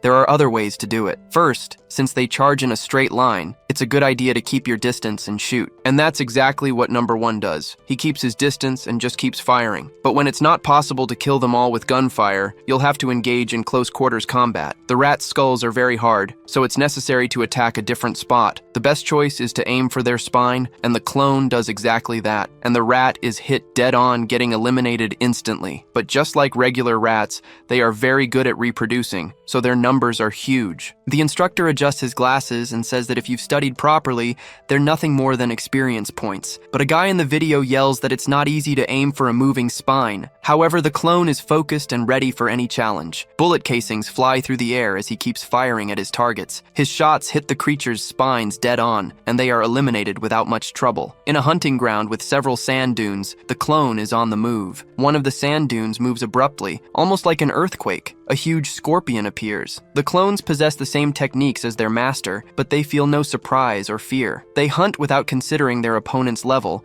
and without being intimidated by the difference in strength. The clone emerges victorious against the scorpion, firmly gripping its weapon, and Sang gets to experience the hunt using his familiar skill. Countless status windows pop up endlessly with all the copy's victories. In another field, the other clone is hunting alien fish. As Sang's stats increase, the clones also grow stronger. Determined, the protagonist sets a goal for the day: to clear out the F-class monster fields with the help of his powerful imitations. In the hunting ground, footsteps slowly approach. Two hunters are talking about how extremely quiet the place is today, and that they haven't found a single monster yet. They get closer to a strange object up ahead, wondering what it could be. It's a massive pile of monster carcasses. One of them asks how much all of it would be worth, and they decide to put everything into boxes. The day is clear, with few clouds in the sky, pleasant weather. A clone holds its weapon, surrounded by the carcasses of already eliminated monsters. Sang knows the hunt is going very well, but he feels like he's forgotten something. And then he completely panics when he remembers Hayok. He remembers the cleaning staff collecting the horned rabbit carcasses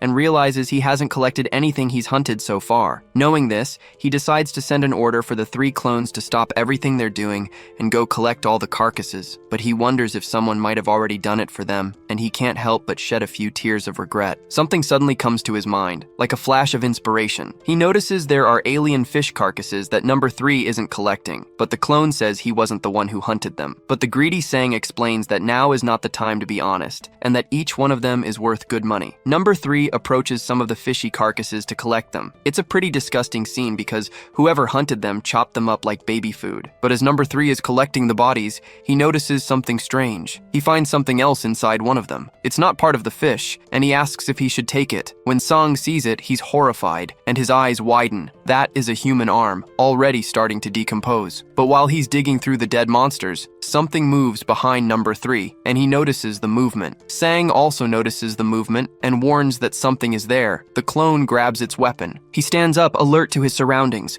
as it could be an enemy or someone trying to steal the carcasses. And behind him, a strange noise catches his attention. An alien fish head falls in front of him, chopped up just like the other parts. And behind number 3, an eel-like sea monster is lurking. He realizes that the fish head was bait. Since number 3 is no fool, he realizes it's an ambush and quickly turns around. But before he can do anything, his arm is ripped off like a Lego piece, with no effort at all. Poor number 3 is confused. He feels a flood of different emotions and pain. But this is where we see the disadvantages of using a familiar skill, because someone else is feeling all of this too. Sang screams as if the world is ending. He feels an excruciating pain in his arm, as if he had just lost it himself. And then the familiar skill disconnects. He wakes up as if from a terrible nightmare. Scared and trembling, the boy looks at his arm to make sure it's still there. He still has his arm and can still move it normally, thankfully. That experience was so horrible and traumatic for our protagonist that he can't move. He's just huddled in a corner of his house. A little calmer now,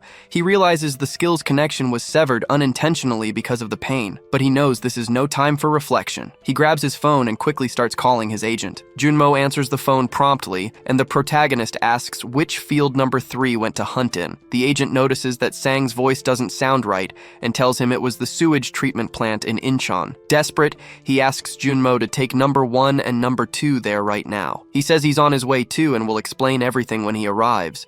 And to briefly summarize the whole explanation, he says there's a really big problem. Poor number 3 is completely wrecked, missing an arm and with other injuries all over his body. This monster he's fighting isn't just a sea monster, but a humanoid creature that can hold a sword. Our poor number 3 can't take it anymore. The beating was too violent, and he ends up losing consciousness. And he falls before that marine aberration, which watches with a sinister, expressionless face. Sang slams the car door shut in a hurry. He took a taxi to get to the hunting ground as fast as he could. Scared, he's sweating as if he'd just run a marathon and is out of breath. The place is huge, filled with gigantic sewage treatment machines. Our protagonist realizes he's been disconnected from his clone, number 3, and unfortunately, he still has to wait a long time before he can use the skill again. The guards at the site ask him to show his ID bracelet. He does, and passes through the blockade. To the boy's relief, the agent is already there. They meet up. He also managed to bring clones number 1 and number 2. Sang then explains that number 3 has disappeared, and before that, he saw a very strong monster there that wasn't an alien fish. The monster had the head of a fish, but the arms and legs of another monster. Junmo's eyes widen at this description, very concerned. He explains that they'll need to alert the authorities and temporarily close the area because that monster is known as the Fishman, and it's a D rank. Even a full party of E-class hunters would be no match for this atrocity. Sang asks him to alert the guards to prevent other hunters from entering, but not right now. He orders him to do it only after his clones have gone through the portal, which leaves Junmo perplexed. Scratching the back of his neck, Sang says they can't just sit around and wait for the creature to die. Smiling with a confident look, he asks his agent to trust him, just as much as he trusts his clones, but Junmo is very worried about this. The protagonist then closes his eyes and concentrates,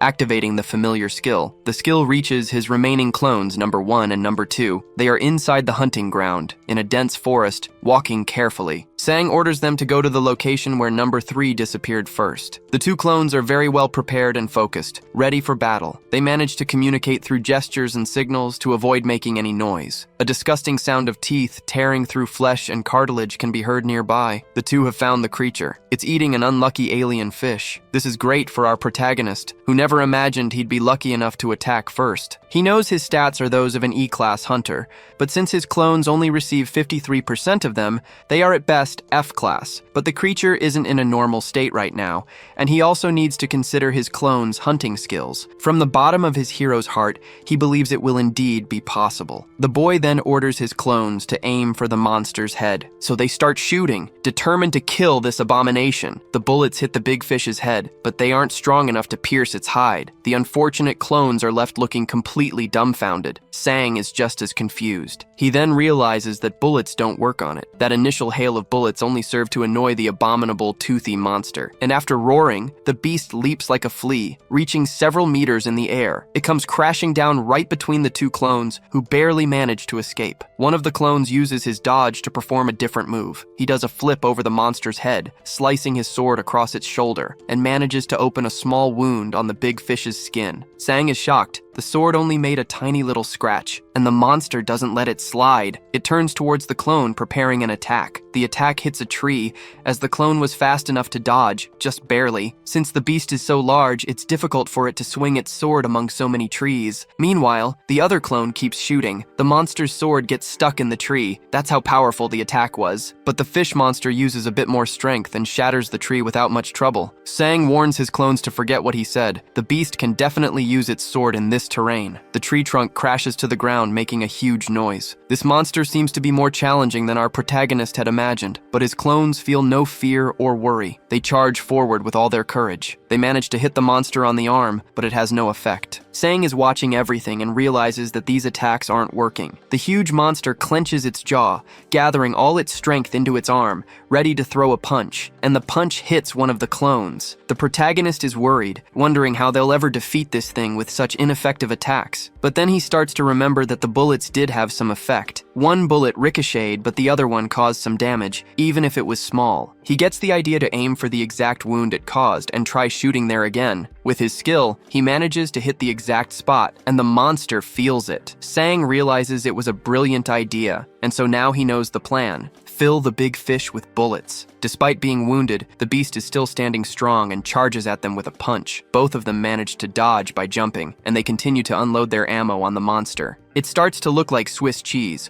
full of little holes, and begins to scream, showing that the attacks are effective. The big fish then grips its sword even tighter, and a flame erupts along its entire blade, turning it into a sword of fire. The monster's eyes are red and filled with hatred. It's enraged, and so it prepares an attack towards the clone with its flaming sword. The clone manages to block the sword strike with his arm, but that attack was incredibly strong, and he felt the full impact. Suddenly, the beast became much stronger. It starts swinging its sword from side to side, trying to hit the clones like someone swatting at flies. Sang wonders if the sword is the reason it got stronger, that it's reacting to its body. The protagonist believes this means the monster is badly wounded and has temporarily powered up. Meanwhile, the fearless clone strikes at the monster's chest, causing a wound. But the fish monster doesn't back down and charges the clone with everything it has, and it manages to hit him with a sword strike right in the middle of his stomach. Sang is shocked by this, and he also ends up experiencing that horrible pain himself. The clone grabs the hand that drove the sword into his stomach, holding it tightly. With a trembling voice, Sang says he knew this wouldn't end well, but it's necessary. And the clone grabs a dagger, and with that dagger,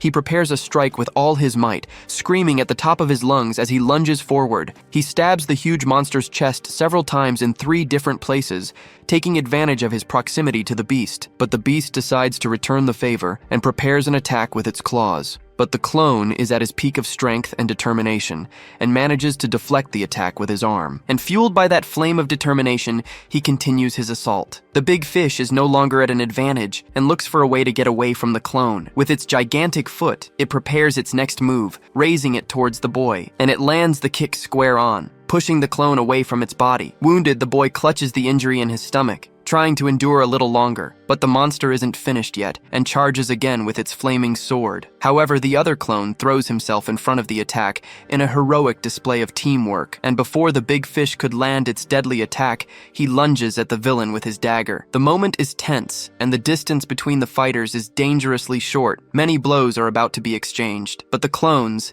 in an agile and clever move, manage to strike the big fish's body at the same time. That blow was enough to make the monstrous amphibian feel the full force of their teamwork, and with its huge body badly wounded and more riddled with holes than Swiss cheese, the enemy is no longer so vigorous. It falls to its knees, making a loud thud since its body is so heavy. And finally, it collapses completely, face first on the ground, defeated on the battlefield. The clones are tremendously injured, but victorious. They are so exhausted they can't take another step. One of them collapses, lying on the ground. The one on the ground looks at his weapon. The bullets are gone. It was enough for today's hunt. They're so exhausted that Sang feels like he's going to die. Meanwhile, the clone notices something. Footprints have formed on the ground, made from all the red liquid that was splattered everywhere. The clone's eyes go wide, as if he's just seen the most terrifying ghost of his life. Apparently, that abomination isn't dead. Sang orders number 2 to follow those tracks, but he realizes the tracks are heading in one direction, towards the portal's entrance. Now, outside the hunting ground, a guard informs a hunter that a monster has appeared,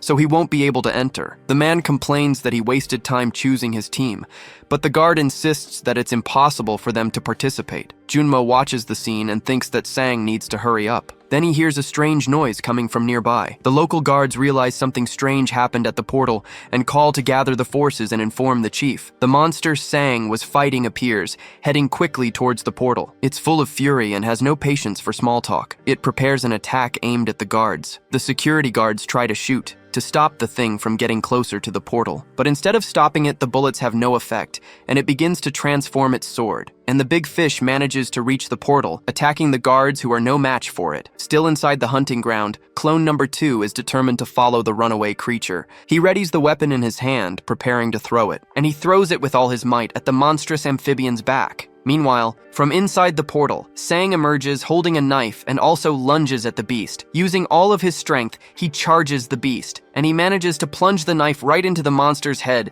near its eye. This makes the beast scream in pain, and the soldiers standing around are paralyzed, watching the terrifying scene. Sang gathers all his physical strength into his arms and uses both of them to drive the knife in deeper. The soldiers look like they've seen a ghost, with their mouths wide open and eyes bulging. Our protagonist manages to bring down the huge beast, which falls onto its back with him still on top of it. Overcome with emotion, number 2 gives a thumbs up and can't hold back his tears. A man with a goatee is on the phone, saying that he's arrived. He's wearing a bulletproof vest and says he'll send a detailed report right after the investigation. Slowly approaching a crowd, he notices something unusual. That D-rank monster is on the ground, unconscious, and its body is badly wounded. The man who just arrived recognizes this monster as the Fishman. One of the soldiers asks the man if he's from the association, and he confirms it, asking what happened there. Still a bit shaken, the soldier explains that a hunter who was inside the portal before the lockdown hunted this monster. The confused man asks if there was a D-rank hunter there, but the soldier just says that it was a hunter who defeated the beast. Frowning, the man asks what happened. They're investigating further, but as far as they know, it was an F-rank hunter along with his clones who killed the monster. The man's expression doesn't show it, but he's surprised that an F-rank hunter could defeat a D-rank monster, and all the attacks were focused on a single wound. He did it to cause damage without any special weapons. While Sang talks with his agent, the man is still wondering if it's possible to hit a moving monster with such precision. The mysterious man glares at the protagonist and his agent with an unfriendly look, and he decides to first check if there are any other D-rank monsters left in the portal. The fish monster's corpse is still there. Sinisterly, it still keeps its huge eyes wide open. Approaching the portal, the mysterious man wonders what he should explain to the association. Meanwhile, the protagonist is checking out new skills he's gained. One of them is Dash, which increases movement speed. Another is projectile, which increases attack power when using a pistol. He unlocked regeneration, as well as the strike skill, which applies all his strength into a single blow upon activation. On top of that, his strength, dexterity, and endurance stats have also increased. While cleaning his wounds, he realizes he's loaded with new skills this time, and he wonders if his clones, number 1 and 2,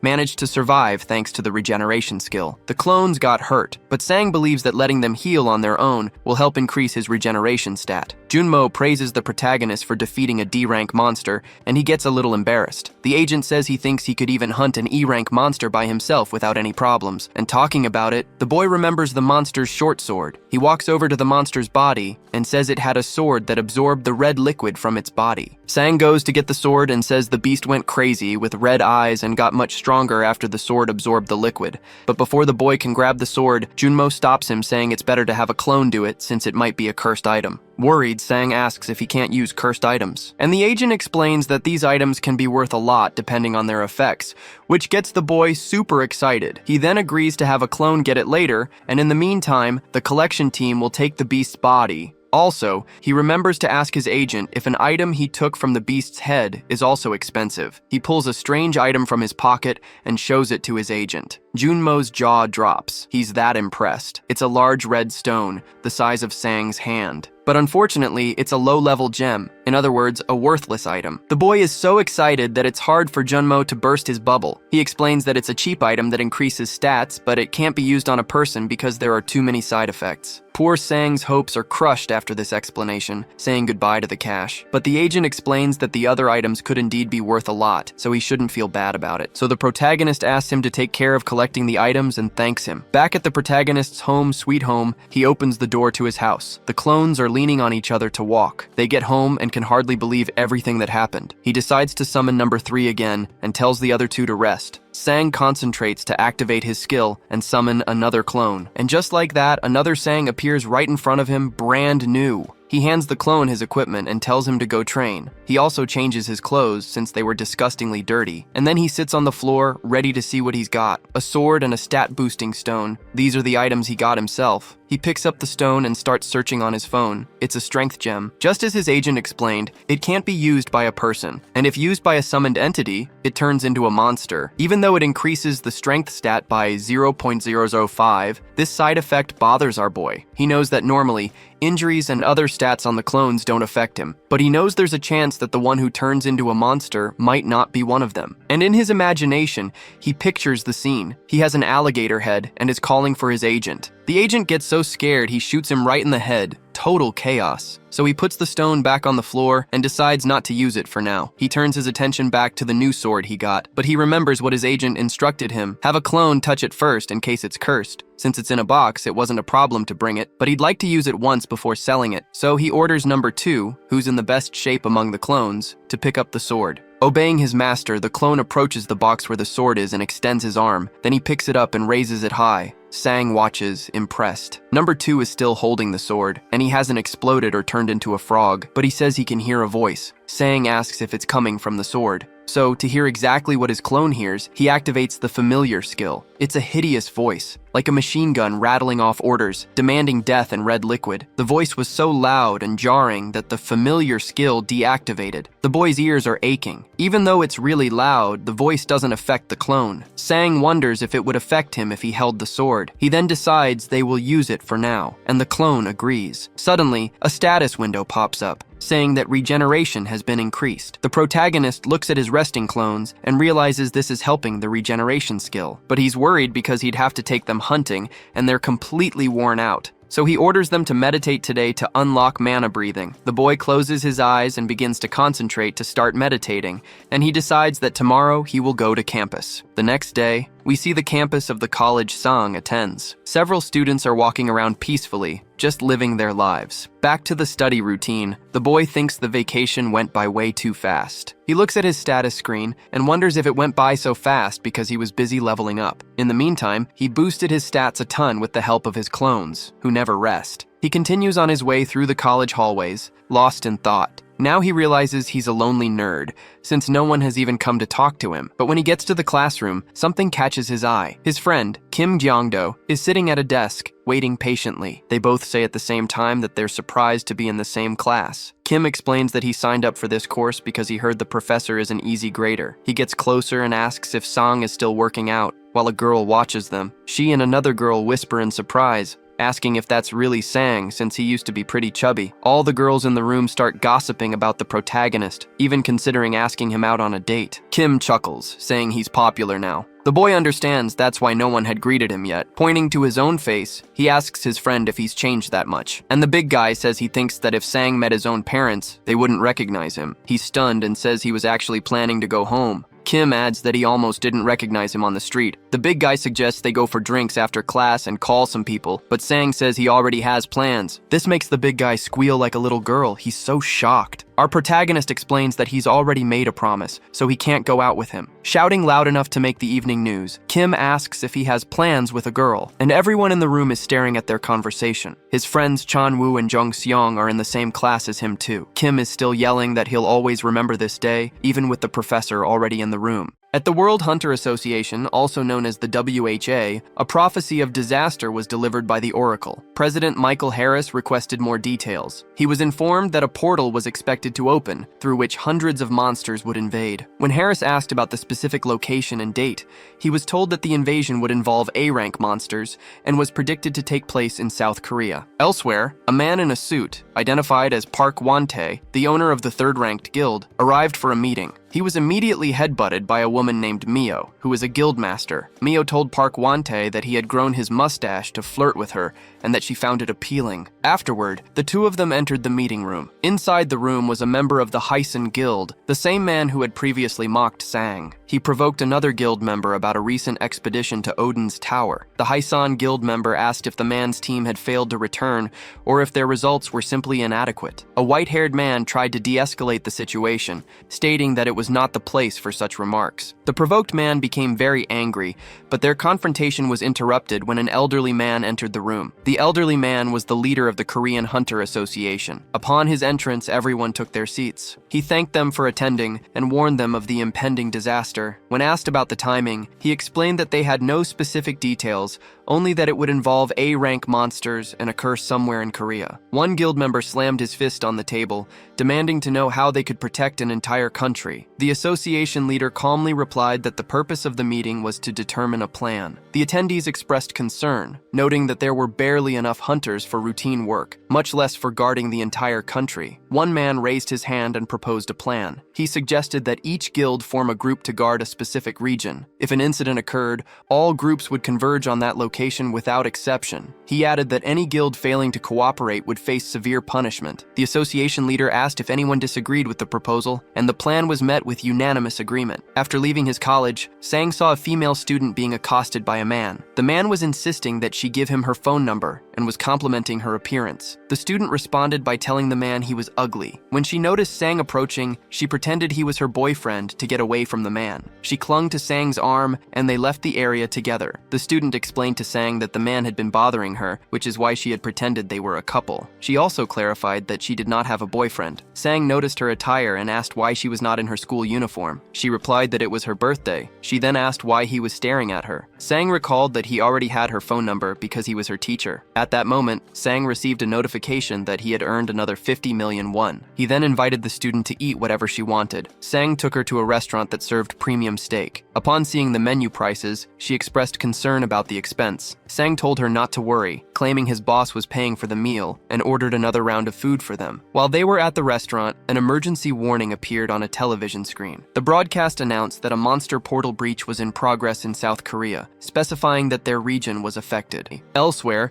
his college friends were disappointed that he had missed their party, speculating that he was out with a girl. Shortly after, they saw Sang, who appeared to be in a very good mood. At that moment, everyone received a disaster alert on their phones. Sang encountered his friends, who questioned his presence and accused him of skipping their get-together to be with his girlfriend. The young woman with Sang became visibly flustered by the accusation. Sang clarified that she was not his girlfriend, but his student, explaining that he had bought her a meal as thanks for her earlier help. He then introduced everyone to each other. One of his friends, Daladol, gave the student a gift of meat, telling her to share it with her parents. She thanked him for the gesture. Sang's other friends observed the interaction, impressed by his comfortable demeanor. The student seemed surprised that their time together was over. Sang explained that with the disaster alert in effect, her parents would likely be worried about her. His friends suggested they spend more time together, but Sang insisted that everyone should return home immediately for their safety. His friends agreed and departed. As he left, Sang observed other people leaving a bar, drinking and laughing, which made him wonder if he was overreacting to the alert. Sang then received a phone call from a man named Genmo, who asked if he had heard the alert. Sang confirmed he had and asked for more information. Genmo revealed that the alert was expected to last for 3 months because the location of the monster appearances was unknown. He added that the creatures were anticipated to be extremely dangerous, potentially including A-rank monsters, and that an appearance in the capital would result in a high number of casualties. Sang questioned why the public was not being warned more explicitly if the threat was so severe. Genmo explained that the government could not shut down the national economy for 3 months, as it would lead to the country's collapse. Upon hearing this, Sang understood the underlying motive. He concluded that the vague announcement was a tactic by the Hunter Association to avoid responsibility, allowing them to claim they had issued a warning if a tragedy occurred. Genmo advised Sang to go to a shelter, as the hunting fields were temporarily closed. After the call, Sang checked on the status of his clones. Clone 1 reported that it was fine, while Clone 2 responded that it was heavily damaged, but not destroyed. Noticing that his skill's cooldown had finished, Sang chose to resummon number 1. He dismissed the existing clone and summoned a new one to replace it. Sang traveled to his parents' home. When he opened the door and announced his arrival, his mother did not recognize him due to his changed appearance. He had to state his name, Sang-woo, before she acknowledged him.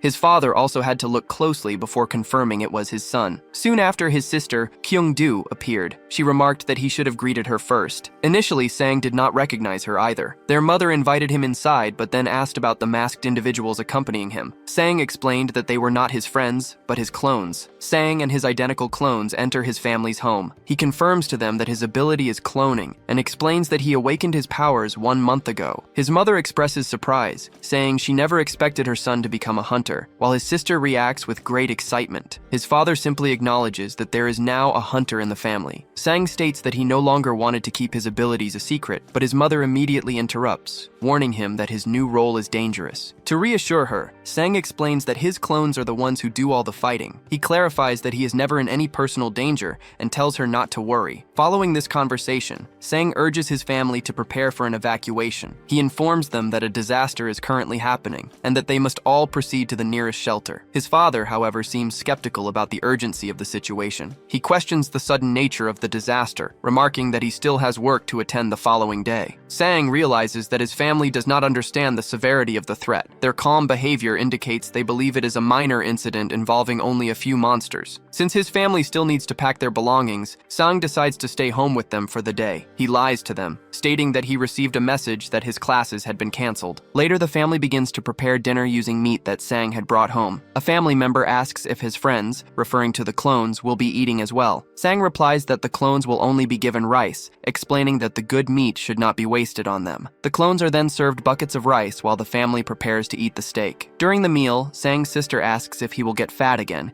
given that there are 4 versions of him eating. He responds that he will not, explaining that he now burns a great deal of energy. The family enjoys the meal together, remarking that it has been a long time since they all gathered like this. Suddenly, a loud explosion occurs outside. The force of the blast throws Sang to the ground. When he opens his eyes, he discovers that the building has been destroyed. Outside, he can see that numerous large monsters have appeared in the area. A massive dragon-like creature appeared, abruptly escalating the situation. The monster began to gather energy, emitting intense heat before releasing a powerful beam that incinerated its surroundings. Sang looked back and saw that his entire family had fallen unconscious. He noticed the scattered equipment belonging to his clone, number 1, and concluded that it must have sacrificed itself to protect everyone. Amid the debris, he saw clones number 2 and number 3. The latter was missing an arm. Sang was now accompanied by a heavily damaged clone, another with a missing arm. He informed his father that a portal had opened, which was the source of the chaos. The city streets were filled with destruction. A large green monster held a person,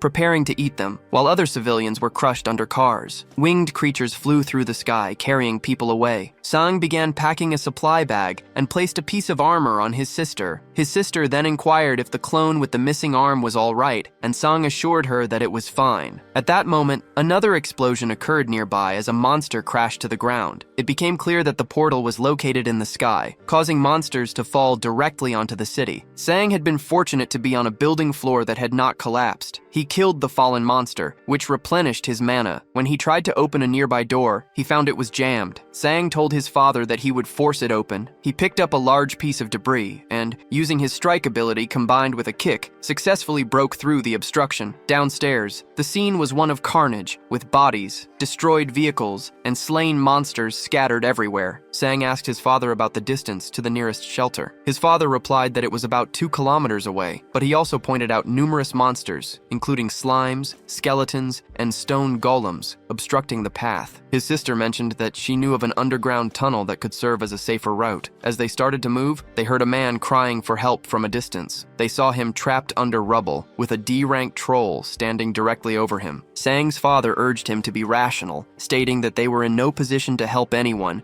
and needed to focus on their own survival. Sang felt conflicted, wanting to save the man, but he knew that his injured clone, number 3, was not fit for combat. This left only number 2 to protect his family, and he understood that he could not risk his own life. A man remains trapped, calling out for his mother's help. Nearby, Sang's heart is pounding while his mother urges him to leave. Sang instructs them to go downstairs and lock the door, assuring them that a being called number 3 will provide protection. He states that number 2 will be accompanying him. His sister yells at him, calling him insane and accusing him of risking the family's safety. Sang replies that he is a hunter and will not retreat from the threat. Sang grabs a stick and charges toward the monster, which is identified as a troll, striking it in the eye. He then tells number 2 to take the injured man to a safe place, explaining that their job as hunters is to kill monsters. Sang shouts a challenge at the troll.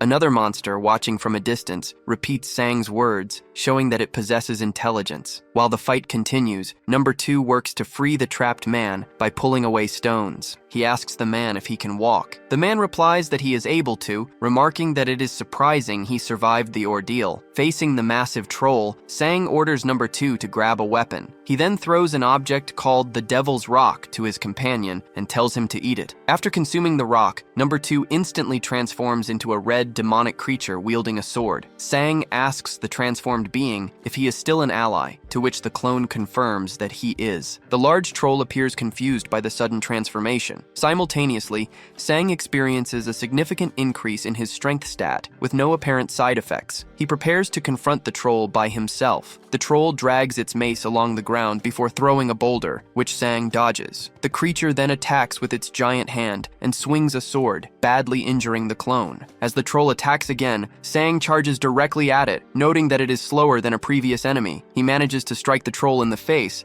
but the monster regenerates its hand and blocks the blow. The troll then strikes Sang, tossing him aside. Sang identifies the monster's regeneration ability as the main threat and orders his second clone to disable its legs. The clone slashes the muscle in the troll's leg, forcing the creature down to one knee. Sang takes the opportunity to stab both of the monster's eyes with precision. The clone then attacks the other leg to keep the troll immobilized. The creature falls to the ground, twisted and crying out in what appears to be fear. As Sang tries to listen to the creature, he inadvertently activates his strike ability, which hits the monster's skull. After the attack, Sang and his clones are left exhausted. A system window appears, indicating a significant gain in stats, but also reveals that Sang's hand is nearly destroyed from the skill's recoil. Sang stands up and states that it is time to find his sister. He then notices his phone is missing and asks his second clone to return it. Suddenly, another explosion signals the approach of more monsters. The scene descends into chaos. Spaceships fly overhead, armies arrive, and a giant Godzilla-like creature continues to destroy the city. Projectiles that are identified as rank 9 magic from the Red Flame Guild strike the creature's head. Motivated hunters, including a confident man named Magnor, arrive to join the battle. A voice from a ship announces their arrival at the scene. A hatch opens, and Park Wan-ta, the leader of one of the top 3 guilds, emerges. On the ground, a tank aims its heavy weapons. A man runs up to the newly arrived group, yelling that the giant creature is getting away and that too many hunters are already focused on it. He suggests they find a different objective. The battlefield is littered with piles of bodies and figures in golden armor. Amidst the chaos, some people are celebrating while others are weeping. One man is seen grinning widely, even though he just lost his partner. The narrative notes that he was a scumbag. A group of survivors is found, surrounded by a gang. Sang and his squad are revealed to be their protectors. Observing from a distance, Park Won-ta is impressed that Sang is holding his ground. However, he concludes that with only 2 clones for support, Sang will not be able to succeed alone. He instructs his team to head north and prepare to rescue them. A team member activates a winged apparatus, and they move to intervene, aware that Sang is in a difficult situation. After defeating a large creature, Sang is left exhausted. He sees a mother and her daughter nearby and tells the civilians to head to the underground shelter while he remains behind. The crowd protests, warning him that he will die if he stays. Sang instructs his second clone to cover the rear while he escorts the people. As they move, goblins attack, and Sang intervenes to save a man. The fight is difficult as he is low on energy from a previous powerful attack and cannot effectively use his skills. A group of large, black, bird-like monsters then appears. Sang dodges a projectile of fire or smoke launched by one of the creatures. The attack heads toward the civilians, but Sang orders his clone to use its body as a shield to protect them. Before the monster can launch another attack, a different entity, a giant tiger, descends and crushes it. Drained of all his energy, Sang collapses. When he regains consciousness, he sees a man standing before him. The man lightly handles his sword, and the head of a nearby monster falls to the ground. He is identified as Parta, the leader of a guild. The man asks if everyone is all right, and Sang asks for his identity. Meanwhile, in the underground shelter, Sang's sister declares her intention to go find him. His third clone stops her, stating that it has not been given an order to allow her to leave. She tries to force her way past, but the clone is too strong. Her parents urge her to stop, but she expresses her concern that something is wrong because Sang has not yet returned. Her father states that he realized Sang was a hunter, and that they must now trust in him. An unidentified person begins banging on the shelter door, crying out for help. The occupants are reluctant to open it because access is protected by a passcode known only to the building's residents. Sang's sister, believing the person might be someone Sang rescued with a message, opens the door. An injured individual, seemingly under enemy control, rushes inside. This intruder is revealed to be a screaming firefly, a Class B monster. The shelter descends into chaos as everyone flees. Sang's sister finds herself face to face with the creature. The third clone, which is still missing an arm, moves to protect her. It attempts to stab the monster in its forehead, but the attack is unsuccessful, and the clone is impaled. The monster's strike passes through the clone and impales Sang's sister as well. The parents are in distress as their daughter collapses onto the floor. Clone 3 grabs a weapon and activates the emergency fire sealing system. She then kicks the monster outside and locks the door to protect everyone else. Elsewhere, Park Won-ta approaches Sang. He apologizes for his late arrival and offers a hand to help Sang to his feet. Sang recognizes Park Won-ta by name,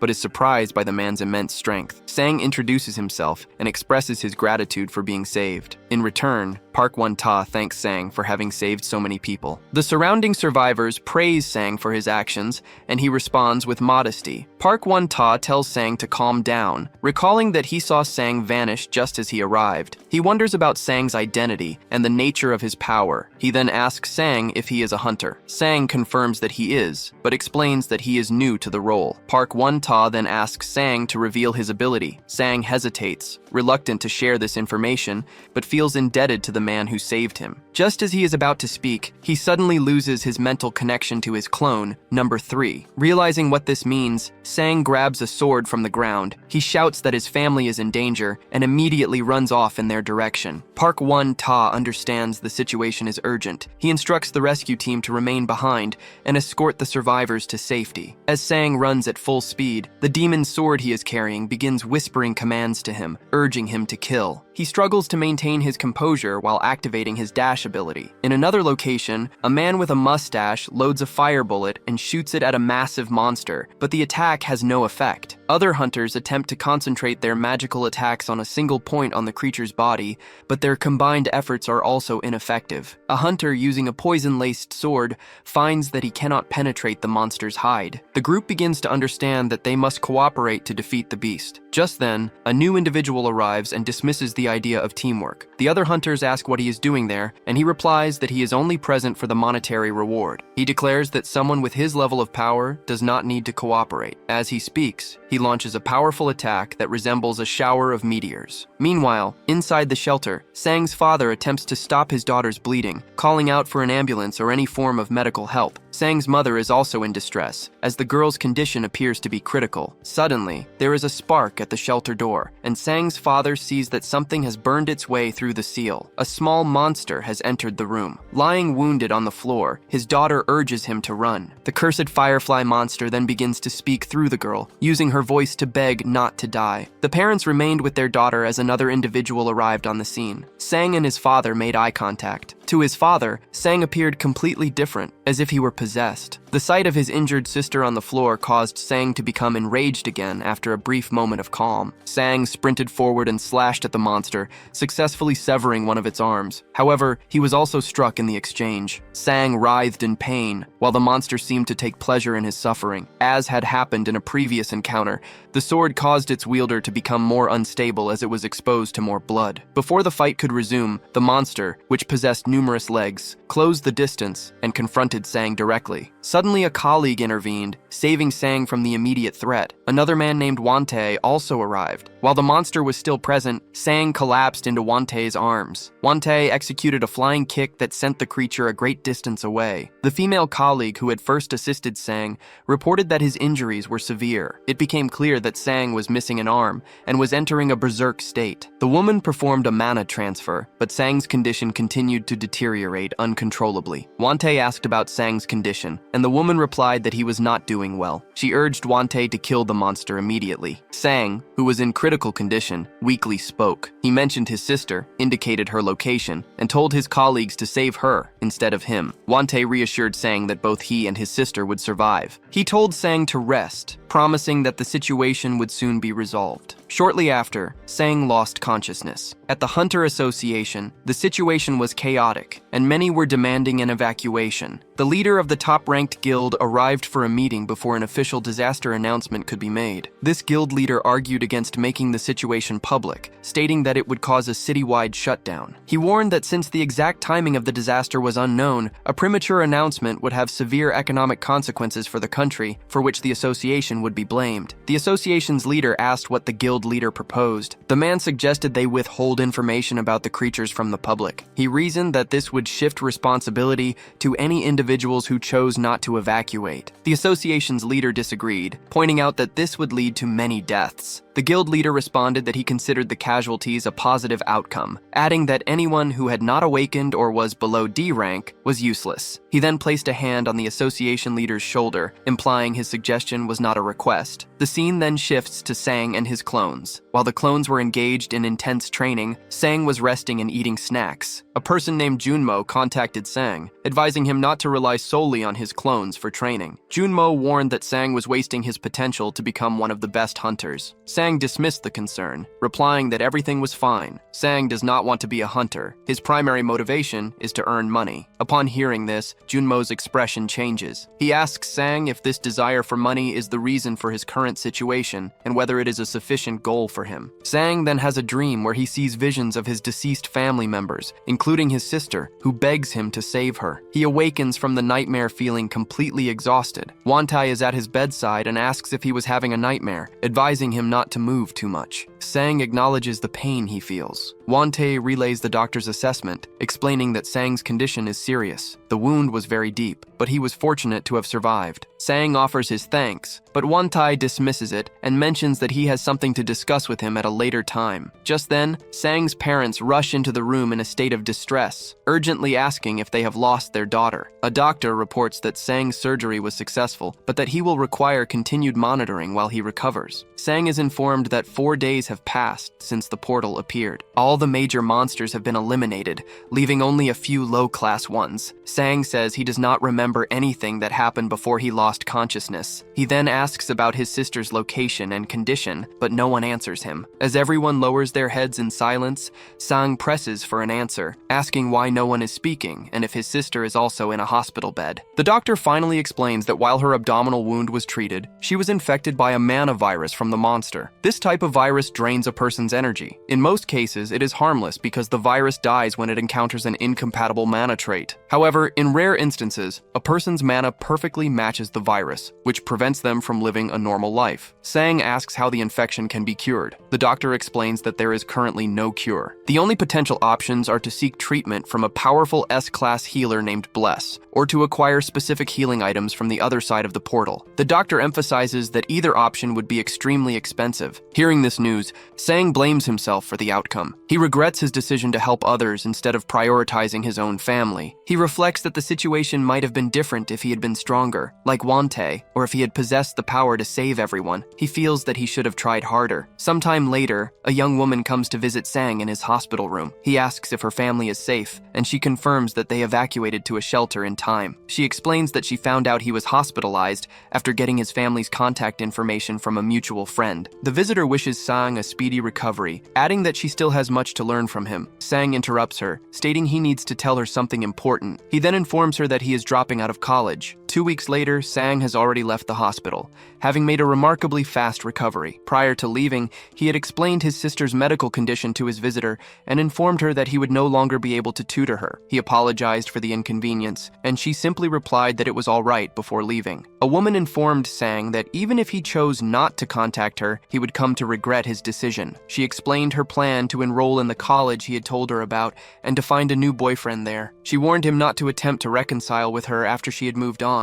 Having concluded the conversation, Sang disregarded her words and focused on his immediate objective, which was to travel to a dungeon. While in a taxi, Sang researched information about the captain of a prominent guild he hoped to join. Soon after, he arrived at the headquarters of the Canis Guild. As he entered, a receptionist approached and asked how she could assist him. Sang stated that he was there to meet the captain. The receptionist inquired if he had an appointment. Sang replied that the captain himself had invited him. Despite his explanation, the receptionist maintained that an appointment was necessary. Before she could finish, a large man with a beard interrupted them. He asked Sang to confirm his identity, and Sang affirmed that he was the person the man was looking for. The bearded man then instructed the receptionist to let Sang pass, informing her that he was an expected guest. He told Sang that the captain was waiting for him. Sang was led to a room where the captain stood, staring at a painting on the wall. After a knock at the door, someone announced Sang's arrival, and the captain granted him entry. The captain expressed his relief at seeing Sang had returned safely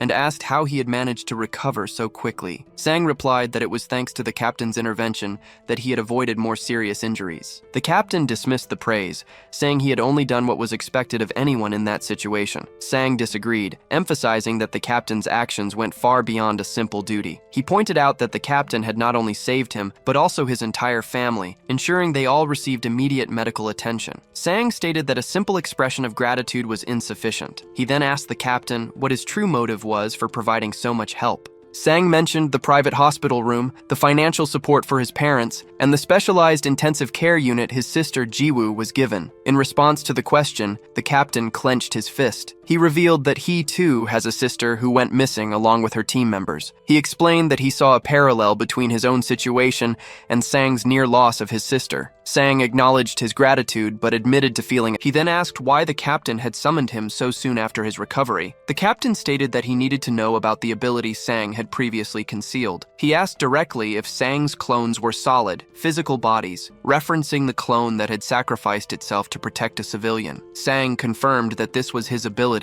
and that he had not intended to hide it. The captain then made his request directly, stating that he needed Sang's help. He asked him to assist in the rescue of the Canis Guild's first team. He clarified that this was not a demand for repayment, but a belief that Sang was the only person capable of saving his sister and her companions. The captain then bowed to Sang. The gesture reminded Sang of his own desperation when he had pleaded for someone to save his sister. Realizing it was now his turn to help another, Sang agreed to do his best. Sang asked for instructions on how to begin the rescue mission. He was then brought to a training facility. The captain explained that while rescues are typically urgent, this situation was different. His sister possesses an ability that can generate survival supplies for up to 8 months. He also warned that the dungeon they would enter is of a very high level, so high that even a team of B-rank hunters had been unable to escape. Sang understood the gravity of the mission. The captain informed Sang that he was not yet strong enough for the task. He explained that Sang's current stats were insufficient and that he could no longer rely on his combat sense alone,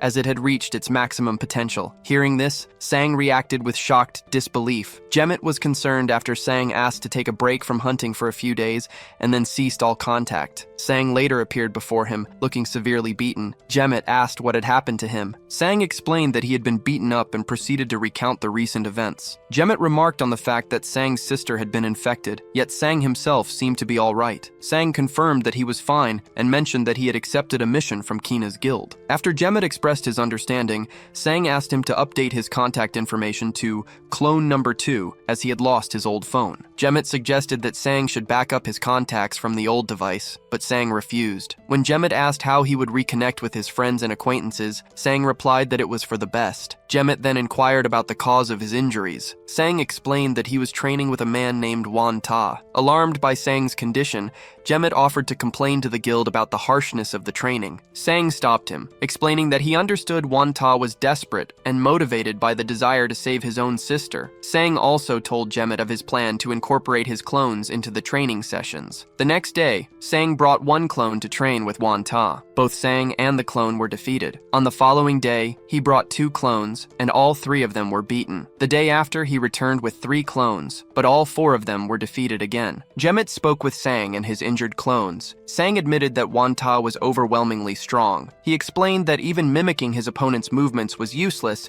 because the difference in their power levels was too great. After some thought, Sang conceived of a new strategy and asked Genma for permission to try it. Genma gave his consent without knowing the details of the plan. The next day at training, Wan Ta asked Sang and his clones if they were tired of being defeated. He then observed that Sang had given his clones a substance, which had been supplied by Jemmet. Sang and the enhanced clones now stood ready to face him. Wan Ta, also referred to as Taiwan, asked what Sang had done to the clones. Sang urged him to stop talking and begin the fight. After an initial exchange of blows, Wan Ta remarked that the fight was not as easy as he had anticipated. He noted that while the clones normally possessed half of Sang's stats, the substance had brought them to a power level nearly equal to his own. However, after landing a strike, Wan Ta pointed out that while the clones were now stronger, they had lost their key advantage of precision. Sang slashed through his opponents, reflecting that he had not become a monster. He then drew a firearm and shot at an adversary, but the man withstood the bullet. The opponent retaliated with his own attack and declared that a mana bullet could not harm him. In response, Sang executed a complex maneuver. Despite his efforts, the opponent defeated him. The victor explained that simply hitting hard was insufficient, and that one must concentrate mana to unify with their sword. Although he was only a C-rank hunter, Sang had no intention of ceasing his efforts to improve. His motivation to grow stronger was not based on the other man's advice, but on a feeling of helplessness he had experienced after waking up in a hospital. At that time, he had been forced to entrust his family's safety to someone else, and the memory of this event had profoundly changed him. He now resented his past weakness and was determined to never stop advancing. 6 months later, at the Sealdong Station hunting grounds, an individual was struck and knocked to the ground. A group of men were attempting to enter the area as a guardian arrived. One of the men questioned the guardian's intervention, stating that he paid for his entrance, but the guard called him an idiot. The guard then informed the group that the hunting grounds belonged to the Silver Moon Guild. Sang, who was also present, struck one of the men and knocked him to the ground. He questioned their decision to interfere with the guild's business. The remaining members of the group became angry and surrounded Sang. They identified themselves as D-rank hunters and asked if he believed he could face them all by himself. Sang questioned their assumption that he was alone and proceeded to summon his squad. The summoned allies swiftly defeated the group of hunters. Meanwhile, Wan Ta visited Junmo late at night. Junmo asked for the reason for the visit, and Wan Ta presented him with a document related to their business. The paper detailed Sang's initial statistics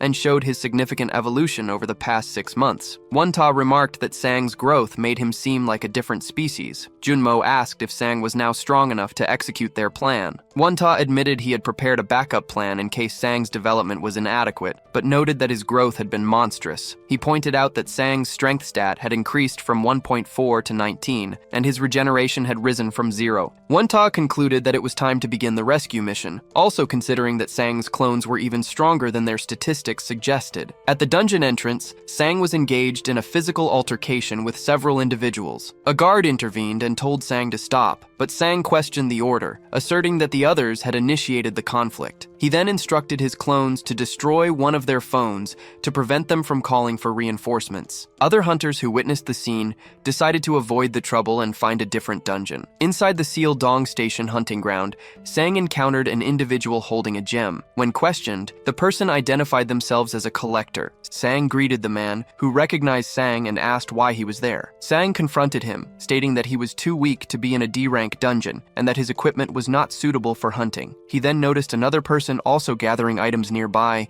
and deduced that they had been trapped by the Silver Moon Guild. Sang expressed no sympathy, but demanded a full explanation of their situation. To reassure them that the guild members outside were no longer a threat, he showed the man a photograph of the defeated individuals at the gate. The man was shocked to see that Sang had defeated D-rank hunters. Sang silenced him and again insisted on an explanation. The man explained that in some dungeons, monsters fight each other, and the Silver Moon Guild traps weaker people inside to collect the items left behind. To be released, these individuals must meet a very high gem quota, which effectively traps them and can lead to significant debt. He added that if anyone died while collecting gems, their death was simply dismissed. Sang then told the man he was free to leave. As the man thanked him and turned to go, Sang stopped him and instructed him to leave the gem he was holding. Sang took the gem and tossed it to his clone, number 1, ordering it to consume it. With the area clear, Sang decided to start gathering gems himself. His work was interrupted by a person running frantically from a C-rank monster. Just as the creature was about to strike, Sang pushed the person to safety. The individual he saved asked who he was,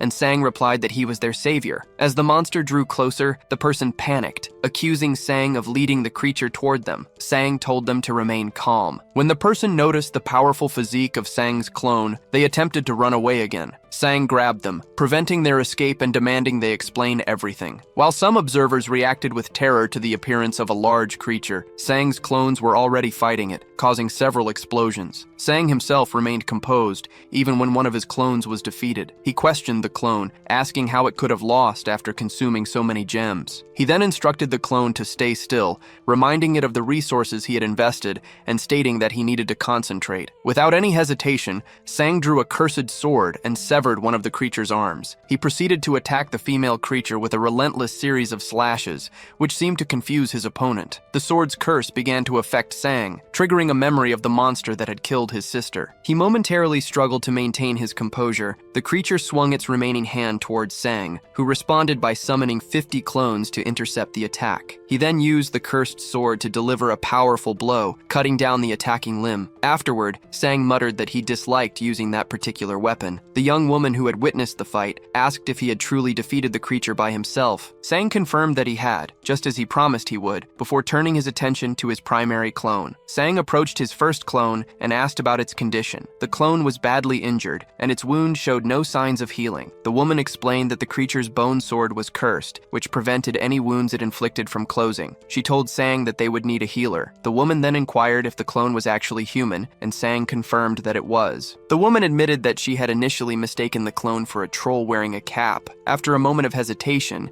she handed Sang a potion and instructed him to give it to the clone, saying it would help. Sang examined the vial and noticed a small skull floating inside, which made him question its safety. Deciding he had no other option, he administered the potion to the clone. Subsequently, smoke and a venomous substance were expelled from the clone's body, and Sang observed that the treatment appeared to have been effective. Although the clone appeared to have recovered, the woman explained that the effect was only temporary. She warned that the clone's life force would now drain away over time. She revealed that her ability was poison conjuration, which allowed her to create various potions and poisons. The substance she had provided, she clarified, was more of a potion than a poison, but was still dangerous. She expressed concern that the clone's life force would decrease significantly. Upon hearing this, Sang turned to his clone and ordered it to go hunt immediately, since its time was now limited. The woman then stated that since she had revealed her ability, Sang should now share his. She asked what he was and why he could command monsters, noting that she had never encountered a rank B individual with his level of power. Sang corrected her, informing her that he was actually rank E. The woman expressed her disbelief and questioned how a rank E hunter could operate in such a dangerous area. Sang interrupted her, telling her to relax and asserting that he would be the one asking the questions from that point on. Meanwhile, at the Yolo Guild's warehouse, several members were moving boxes. They called over a young woman who appeared to be blushing. Another guild member approached and asked the first woman why she was gathering so many items, remarking on her unusual behavior. The woman explained that a person named One Tag had requested a favor. The second woman wondered aloud why Sang needed such a large quantity of stones and questioned if he intended to consume them all. Later, on a train, the woman from the earlier fight reflected on Sang's harsh reaction to her question about his ability. She considered the possibility that he was a dangerous person, but then decided that she should try to trust him instead. Attempting to appear composed, she told Sang that he could talk to her if he wanted to. Sang turned to face her, thinking to himself that her suspicions about him had been foolish. Sang stood up and asked the woman about the Heiong Guild,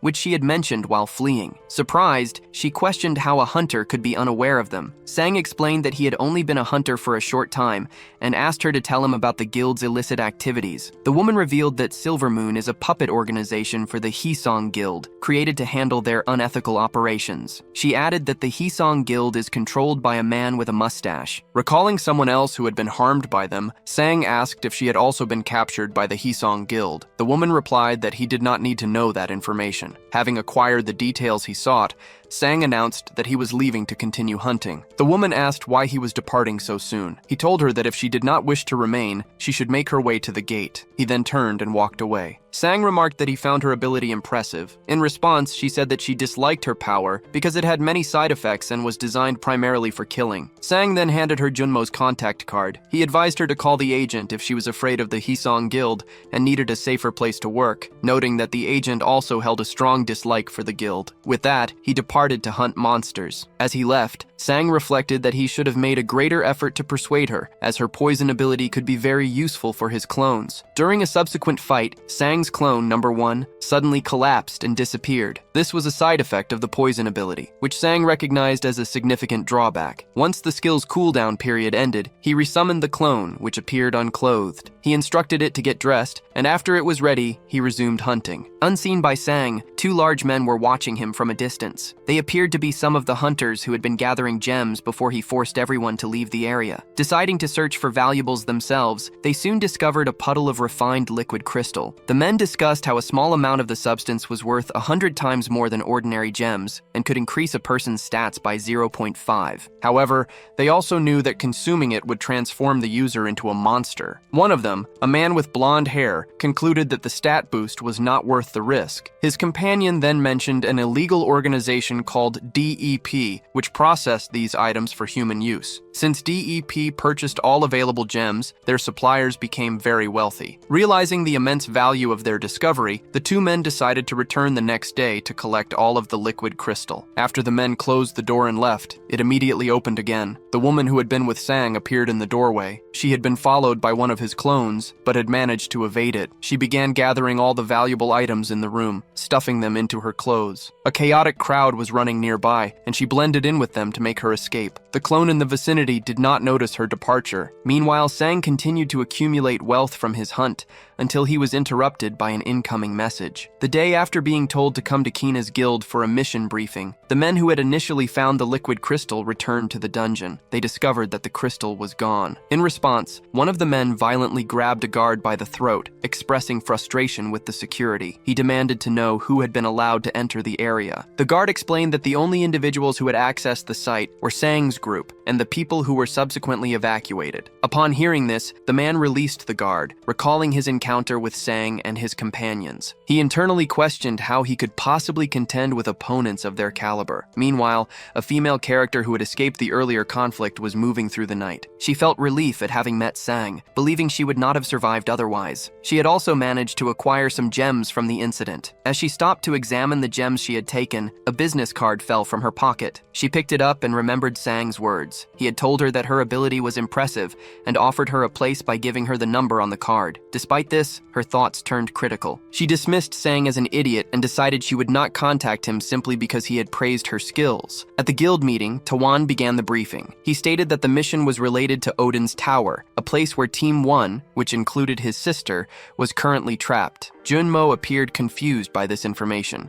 While Sang asked for clarification on what Odin's tower was, Tawan explained that it is a unique type of dungeon that has an entrance but no known exit. The only link to the outside world is a being known as Mana, and communication with those inside is only possible through telepathy. He added that the only ways to leave the tower are to either complete the dungeon or use a teleportation skill. Sang considered the implications for his cloning ability, realizing he could send clones inside to gather information. He asked Tawan if this was the plan and if he was capable of carrying it out. Sang then questioned why the formidable Team 1 had not been able to escape on their own. Tawan admitted that the team had been given a means of escape before their departure. Won-ta then stepped forward to provide a detailed explanation of the events that led to the team getting trapped. He recounted that 5 years prior, just before the end of the 2005 disaster, his sister had awakened a subspace storage skill. During that difficult period for humanity, her ability to store items and even people proved essential for their survival. Over the years, they overcame many dangerous situations together. His sister grew to become a fierce leader, eventually taking command of Team 1. Wanta recalled advising her that it was only safe to enter Odin's tower with a teleporter on the team. His sister, however, argued that they had already tried to recruit teleporters without success and were well prepared with scrolls. She insisted that they needed to undertake the mission immediately to prevent their guild from falling behind its rivals. To prove their readiness, she showed Wanta their vast stockpile of supplies. Though he was reluctant, she convinced him, and the team set out for the tower. A friend later tried to reassure Wanta, urging him to trust his team and his own judgment as guildmaster. On that very day, he made the public announcement that Sang had seen when he was younger, an event Wanta described as a coincidence. Junmo then asked if any attempts had been made to contact the team.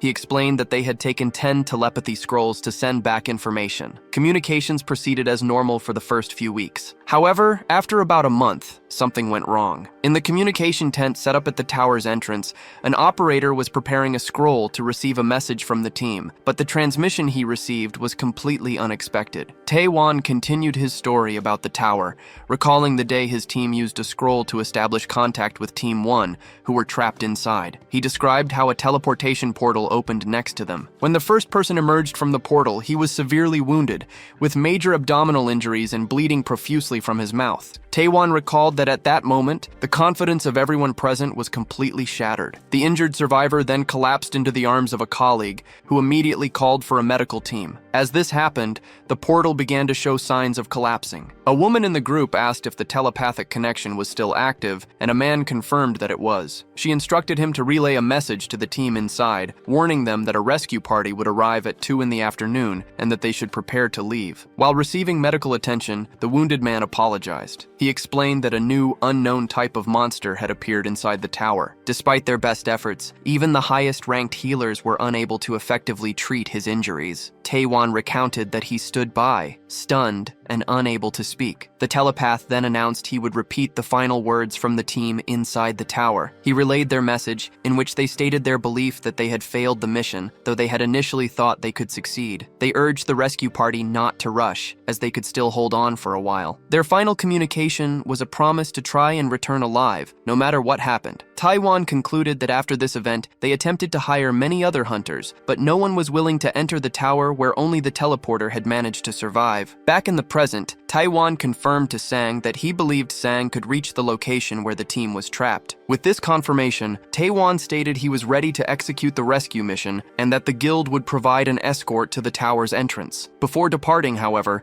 they planned to make a stop at a bar called Paradise. Elsewhere, Yang, the leader of the Silver Moon Guild, was physically assaulting his subordinates. These were the men who had been tasked with imprisoning weaker individuals underground to collect stones. They tried to explain that a strange hunter, who was not registered on the Class D list, had interfered with their operation. Yang angrily questioned how they could have been defeated by a Class E hunter and continued to beat them. He reminded them that the Heiong Guild would not wait for them forever and ordered them to find the man and bring him to him. The Silver Moon Guild was now tasked with capturing Sang. Their leader Yang privately thought that his subordinates would likely fail. Nearby stood another man, who was identified as Kang Shin-seon, the vice leader of the Silver Moon Guild. The following day, Sang spoke with Jetmo, expressing his suspicion that Tao Wan had not been entirely forthcoming. He specifically questioned their true motives for wanting to clear Odin's tower. Sang mentioned that his own knowledge of the tower was limited, but he knew from the jumper George Lucas that it had already been cleared in 2012. He recalled the public's reaction at the time, with many people asking Lucas about the tower's contents and rewards. Sang recounted that George Lucas had declared Odin's tower to be empty,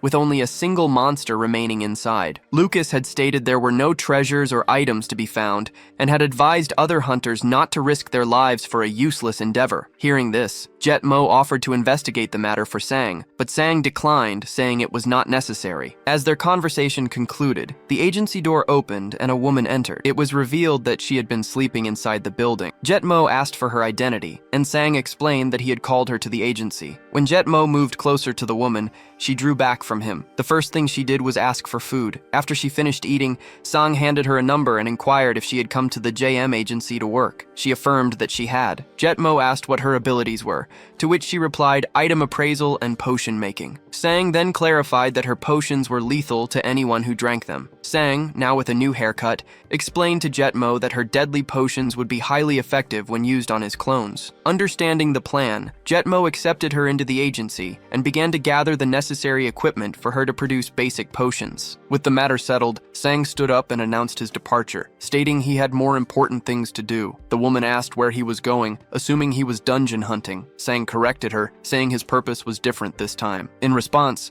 she tossed him some mana and strength potions. Jetmo then inquired about the side effects of the potions she had given to Sang. The woman explained that the strength potion would dissolve the user's muscles, and the mana potion would cause the user to explode. Sometime later, Sang gathered his group outside. He told them it was time to leave and motivated them with a promise of good food when they returned, which made them react with excitement. A woman was nearly finished moving a collection of jewels to the guild's storage facility. As she was about to report her progress, she discovered that the location had been ransacked. Shocked at the scene, she wondered who would have the audacity to rob the Yolo Guild. She then activated a detection skill, which allowed her to pinpoint the robber's location. After confirming their position, she entered a portal in pursuit. Before she could reach them, she was ambushed and violently beaten by a man named Kangjin. Kangjin apologized to her, explaining that he and his group needed the jewels, and asked his accomplice if they had secured all the items. After receiving confirmation, Kangjin ordered his team to finish their work and set the building on fire. The jewels they stole were the same ones Sang required for an upcoming mission. The scene then shifts to Iceland, where Sang and his companions arrive in a spacecraft. They stand before a portal leading to Valhalla, which is connected to Odin's tower. At the entrance, guards informed Sang that a man named Wanta was waiting for him. Sang proceeded through the portal and emerged onto a stone path in an area that resembled outer space. He was disoriented by the environment, observing that it did not look like a tower. Sang noted the extreme cold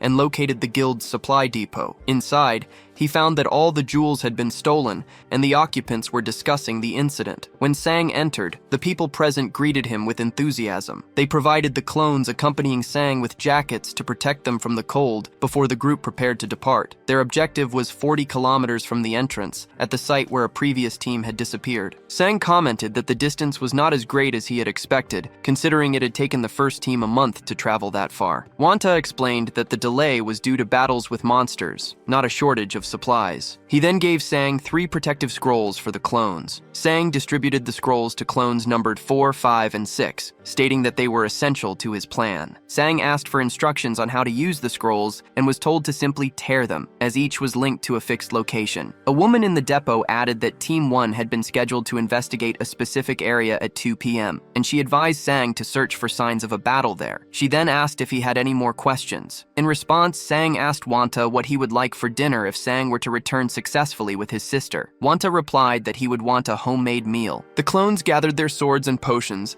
and the team of 5 set out on their mission. Sang remained behind, sitting in a chair to activate his familiar ability. Back at the depot, a nervous Wanta acknowledged that the success of the mission was now entirely dependent on Sang. Sang's familiar ability was functioning correctly, allowing his summoned warriors to move through the severe snowstorm. The weather presented a major obstacle, making progress difficult even with his inherent resistance to the cold. He eventually arrived at Odin's tower, situated near a structure that appeared to be a frozen city. Upon his arrival, Sang experienced an unusual sensation. He realized he now possessed full and direct control over his primary familiar's body. This was an effect of his familiar skill reaching level 17, which had evolved the ability from simple sensory sharing to complete physical command. The new level of control was fundamentally different. Whereas he previously issued mental commands that the familiar would obey, he now felt as if he were inhabiting the body himself. Using this enhanced connection, he directed his squad of familiars to advance. As he began his mission, Sang noticed from the state of his clothes that the path behind him had vanished, making a retreat impossible. The first monster to confront him was a large ice bat. His familiars dispatched the creature with ease. Rather than engaging in combat himself, Sang remained at a distance to observe and analyze the enemies. He noted that these bats attacked in groups and were always led by a more powerful boss variant. When the bat boss appeared, Sang prepared to draw his sword, but his familiars destroyed it before he had a chance to act. After the effortless encounter, Sang and his familiars continued onward, fighting through numerous bats. They covered a distance of 13 kilometers, a quarter of the total journey, more quickly than he had anticipated. Soon, new monsters emerged, resembling yetis armed with clubs. Sang was well prepared, immediately firing a magic projectile that appeared to strike one in the head. He arranged his familiars in a tactical formation, with 2 fighting on the front line, while 3 provided support from the rear. The battle was straightforward, and the yetis were defeated without issue. The lack of any real challenge made Sang feel uneasy, but he commented to himself that his progress was perfect. Just as he was considering how well things were going, the ground beneath his familiar crumbled and gave way. In a different location, a woman in a tent asked a man named One Ta if he was certain Sang would be safe. One Ta told her not to worry. He explained that his original plan had been a small-scale infiltration to rescue a few people, with a second, larger group to follow later. However, Sang's growth rate had far exceeded all expectations. In just 6 months, his statistics had increased by nearly 20 points each, bringing his power to the level of a rank B hunter. One Ta also noted Sang's position as a CLO in the US Air Force. The woman observed that this meant Sang's individual strength was equivalent to an entire rank B team, and One Ta agreed with her assessment. He added that Sang would be even stronger if the Yoloville warehouse raid had succeeded. The woman then stated that besides the ice golem, no other monster on the first floor should pose a threat to him. One Ta confirmed that he had already warned Sang about the golem and was confident that he would be able to handle it. Meanwhile, Sang had landed inside a dangerous-looking area. He prepared for a difficult confrontation by making a cut on his finger to coat his sword's blade with his blood. He then swung the enhanced weapon at a massive ice golem. The attack made no impact, failing to leave even a scratch. The golem retaliated with a powerful headbutt, which Sang managed to dodge by jumping to the side. He was now faced with the reality that his strongest sword was completely ineffective against this opponent. The area is in a state of chaos, with numerous hostile creatures still present. A large golem consumes one of these creatures and then extends its palm. Sang immediately catches hold of it. Sang dodges multiple incoming projectiles while observing the golem, which is eliminating the creatures more efficiently than his own clones. Sang finds this suspicious. He recalls being warned that to defeat the golem, he must strike the yellow core located in the center of its chest. Sang considers his options, as his magic bullets fail to even scratch the core. The golem raises its arm for an overhead hammer blow, and Sang instructs his clones to evade the attack. He dodges falling debris but is unable to avoid an incoming punch. The blow does not hit him directly. Instead, it strikes and destroys his clone, number 5. Seeing this, Sang realizes he must deal with the situation quickly and considers using a teleport scroll. Formulating a plan, Sang charges toward the golem, which is now dragging the remains of the destroyed clone. Sang activates an ability in his legs as the golem attempts to bite him, narrowly avoiding being eaten. He lunges forward just as the creature's mouth snaps shut. The remaining clone clones look on with uncertainty, but Sang is revealed to be safe outside the golem. Lying on the ground, he looks at the angered creature and asks it if it tasted what it just swallowed. It becomes clear that Sang's maneuver caused the golem to ingest the teleport scroll. A brief flashback clarifies Sang's strategy. As clone number 5 was being struck, Sang decided that if he could not break the core, he would teleport it away instead. The scroll activated inside the golem, creating a portal that affected only its living component. The core vanished, and the golem was neutralized. With the golem defeated, Sang receives a significant increase to his strength, vitality, dexterity, and mana. His clone skill also levels up. He reflects that this particular skill had been stagnant for a long time compared to his others. He then decides against summoning a new clone. Meanwhile, the scene shifts to a man named George Lucas, who is taking a bath. A digital assistant presents him with a list of individuals who requested to see him that month. He becomes visibly distressed when he reviews the list. He asks his assistant if any of the requests came from South Korean guilds, and the assistant confirms there are none. George Lucas remarks that this is absurd and that things have changed. He instructs the assistant to reject all appointment requests and to proceed with the planned inauguration ceremony for his new academy. The scene changes again, focusing on a character named Baldy. He is approached by the man whom Sang had previously defeated. The man says that he has finally found Baldy after their last encounter. He asks Baldy how he managed to escape from a group he calls the Silver Moon Bastards. Baldy replies only that he received help, without revealing his rescuer's identity. He then mentions that their companion, Changwon, is tired. A knocking sound was heard at the door, which was then opened. A man identified as Kangjin immediately struck a chubby man with his fist, sending him flying across the room. Kangjin then entered and asked who had attacked the members of Silver Moon in the hunting field. He warned the men present that they were the third group he had questioned, and that the previous two had claimed to know nothing. He then wondered aloud if this group would also deny having any information. The chubby man activated an ability and attempted to punch Kangjin, who blocked the attack with no effort. Kangjin stared at him, then gripped his hand and forced him to the floor. After pulling the man back to his feet, Kangjin delivered a powerful punch to his head, causing a severe and bloody injury. Seeing this, a bald man told Kangjin to stop, promising he would tell him everything he wanted to know. Kangjin feigned confusion before striking the bald man in the mouth. He told the man that he would be forced to talk one way or another, and questioned why he was acting as if providing the information was a generous offer. Kangjin then asked why he was protecting the chubby man, adding that he was going to die anyway. He struck the bald man again, knocking him to the ground, and then moved to stomp on him. The man screamed for him to stop, admitting that he knew the identity of the person who attacked Silver Moon. As he begged for mercy, Kangjin stated his belief that any problem could be solved with fists. The man was about to reveal Sang's identity. The scene shifts to a frozen, icy region where Sang and his clones were traveling. Sang decided they should slow down and remain on high alert. He noted that although they had not encountered any monsters for some time, they had discovered numerous corpses. Sang considered how difficult it would be to recover the bodies from such a location and wondered what had killed so many people. Sang asked one of his clones for their current position, and the clone confirmed they were close to their destination. He instructed them to search for any traces of battle left by an individual known as Teen 1, mentioning they needed to check everything by 2 o'clock. Suddenly, a clone moved in front of Sang, intercepting a stabbing attack from an unseen assailant. A large monster then materialized before him. Sang was confused by the monster's sudden appearance, and theorized that it might possess an invisibility skill, as the only evidence of its presence had been footprints on the ground. An entire group of these creatures then surrounded them. Sang realized that these undetectable monsters were responsible for the corpses he had found earlier. He attempted to draw his dagger, but one of the creatures shoved him backward. A clone positioned behind him immediately attacked and sliced the monster. As they fought, more invisible creatures continued to appear, becoming visible only when they attacked. Sang found it strange that his clones were capable of blocking the monster's surprise attacks. He decided to relinquish control of his body to his primary clone, Number 1, so he could observe the fight. Number 1 drew a cursed sword. Although he appeared to be negatively affected by the weapon, he did not seem to be concerned. Sang blocked an invisible attack,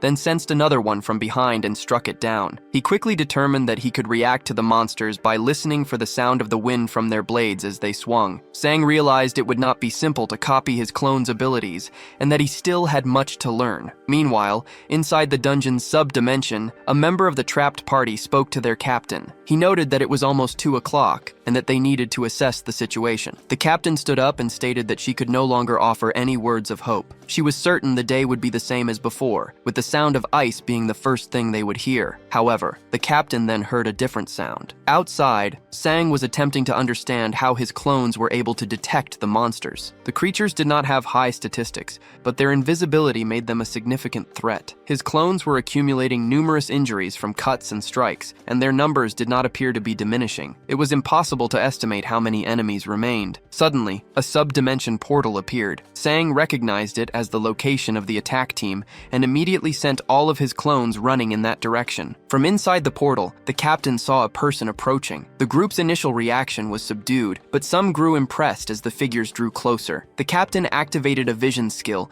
and saw that Sang was leading the entire swarm of monsters directly toward them. As he approached, Sang shielded his eyes and announced that he had come to save them. He then asked them to save him in return. After a brief hesitation, the captain ordered her squad into action. She instructed them to help the young man, and they deployed shields and magic. A defensive dome formed as one member began an incantation, activating a magic arrow skill. Multiple powers struck the pursuing monsters as Sang continued to run. The first clone managed to get inside the dome just in time, and the rescue party collapsed to the ground. The captain then closed the entrance with her shield. The captain thanked Sang, who identified himself as being from Rescue Team 1. The party members did not seem particularly impressed. After a moment, a woman asked if he was from the Canis Guild. Sang replied that he was, explaining that he came at the request of Guildmaster Il-Ta. The man expressed his relief that their guild had not abandoned them. The captain then asked about the condition of Seong-Ta, the team member who had escaped. Sang confirmed that Seong-Ta was alive, but had not yet regained consciousness. Sang noted her concern for her team, but interrupted to state that they needed to leave, reminding them that Il-Ta was waiting for their return. The woman informs Sang that they can leave, as she has brought teleportation scrolls. Sang notices that one scroll is missing from the original 10 and asks about its whereabouts. The woman hesitates before requesting another favor from him. Sang asks what she wants, and she explains that one of their comrades died during the mission. She recounts that their group was ambushed. Their healer was killed first, followed by an older team member. The woman expresses her desire to retrieve the body of their fallen comrade, so she is not left behind. She explains that during the chaos of the ambush, they opened a portal to escape. However, an invisible monster slipped through and killed the person managing the teleportation, forcing the survivors to flee immediately. Sang understands her request and asks for the body's location. The woman opens a spatial dimension to show him the area. Sang assesses that the location is not extremely far, but retrieving the body will require dealing with monsters. Since he can use his clones for the task, he agrees to help but establishes two conditions. First, he will abort the mission and withdraw everyone if he senses any risk of failure. The group agrees to this term. Second, he insists on handling the retrieval by himself. The others protest, questioning his decision to go alone. Sang clarifies that he will be using his clones, not his actual body, which surprises the woman. Meanwhile, a man named Kenjin Ho is assaulting another man, Junmo. Kenjin Ho is aware of Sang's connection to Junmo's agency. He breaks Junmo's arm during the interrogation. Junmo was being tortured for refusing to reveal Sang's name, but Kenjin Ho finds a document containing the information. The paper identifies Sang as Zhang Sang-woo, a hunter from the GM agency. With Sang's name and address now known, his enemies can target his family. They are also aware of his cloning ability and realize they must find his original body to defeat him. Kenjin Ho immediately sends his men to the address on the document. Unbeknownst to them, a woman is secretly observing the entire situation. She recognizes the attackers as members of the Silver Moon organization. The injured Junmo asks Kenjin Ho why they are pursuing Sang. Kenjin Ho explains that Sang defeated their crystal gathering team. When Junmo feigns ignorance about the crystals, Kenjin Ho calls him stubborn. He accuses Sang of stealing their crystals and fleeing, framing himself and his group as the victims. The current situation was complicated. The woman with Sang had stolen a highly valuable pool, whereas Sang had only taken a bag of crystals. Despite this, she was now involved in the immediate danger. In the subdimension, the woman commented that Sang's cloning ability was unlike any she had seen before. Sang assured her that his clones were not illusions. He explained that she did not need to worry about their lives, as he could simply resummon them if they were destroyed. He then outlined his plan. Clones number 4 and 6 would wait at the door with a teleport scroll as a precaution. Meanwhile, he and clones number 2 and 3 would enter to retrieve the body and return. The woman expressed skepticism. The old man offered to help, but Sang declined, stating that it was his responsibility to ensure their safe escape. The woman then questioned his strategy, pointing out the inherent danger of using monsters to guarantee safety. Sang insisted that this was the plan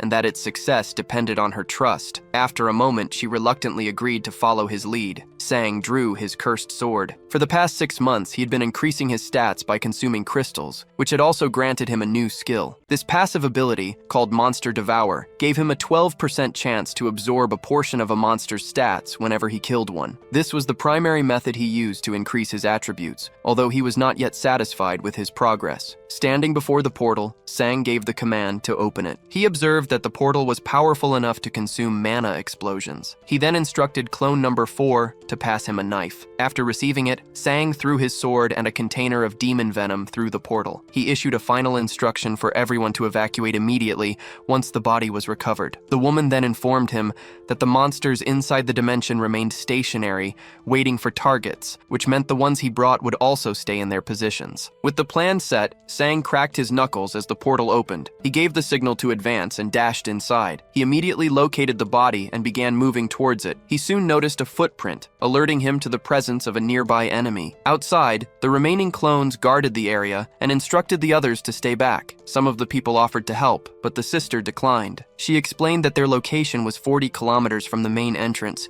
which meant Sang had to have a special method for traversing such a distance quickly. She affirmed that they needed to trust him. Inside, as Sang moved forward, a monster attacked him from the right. He blocked the strike instinctively, which seemed to surprise his attacker. This defensive maneuver demonstrated his growing ability to sense and react to attacks. However, he saw that a large group of enemies surrounded the woman's body. As he advanced on the location, one of his clones was struck from behind with a slash. Monsters began to approach from all sides, prompting Sang to use a specific strategy. He opened a pot and consumed a potion, which significantly amplified his mana. With this boost, he fired a powerful projectile at a large corpse, an attack that effectively cleared the entire area of threats. Inside a separate location, the observers were stunned by Sang's diverse abilities, which included creating clones, wielding various weapons, and launching devastating attacks. Sang asked an injured companion if he was still able to move, and the man confirmed that he could. Sang then instructed him to retrieve a specific body. As they did, Sang sensed that the corpse's mana was dangerously unstable and on the verge of exploding. The body began to disintegrate, transforming into a form of dark sorcery. Deciding to act as a decoy, Sang drew the enemy's attention. An aura materialized above him, and he was quickly surrounded. Meanwhile, 2 of his clones collected the body. Sang then shouted for his companions to flee before stomping the ground with enough force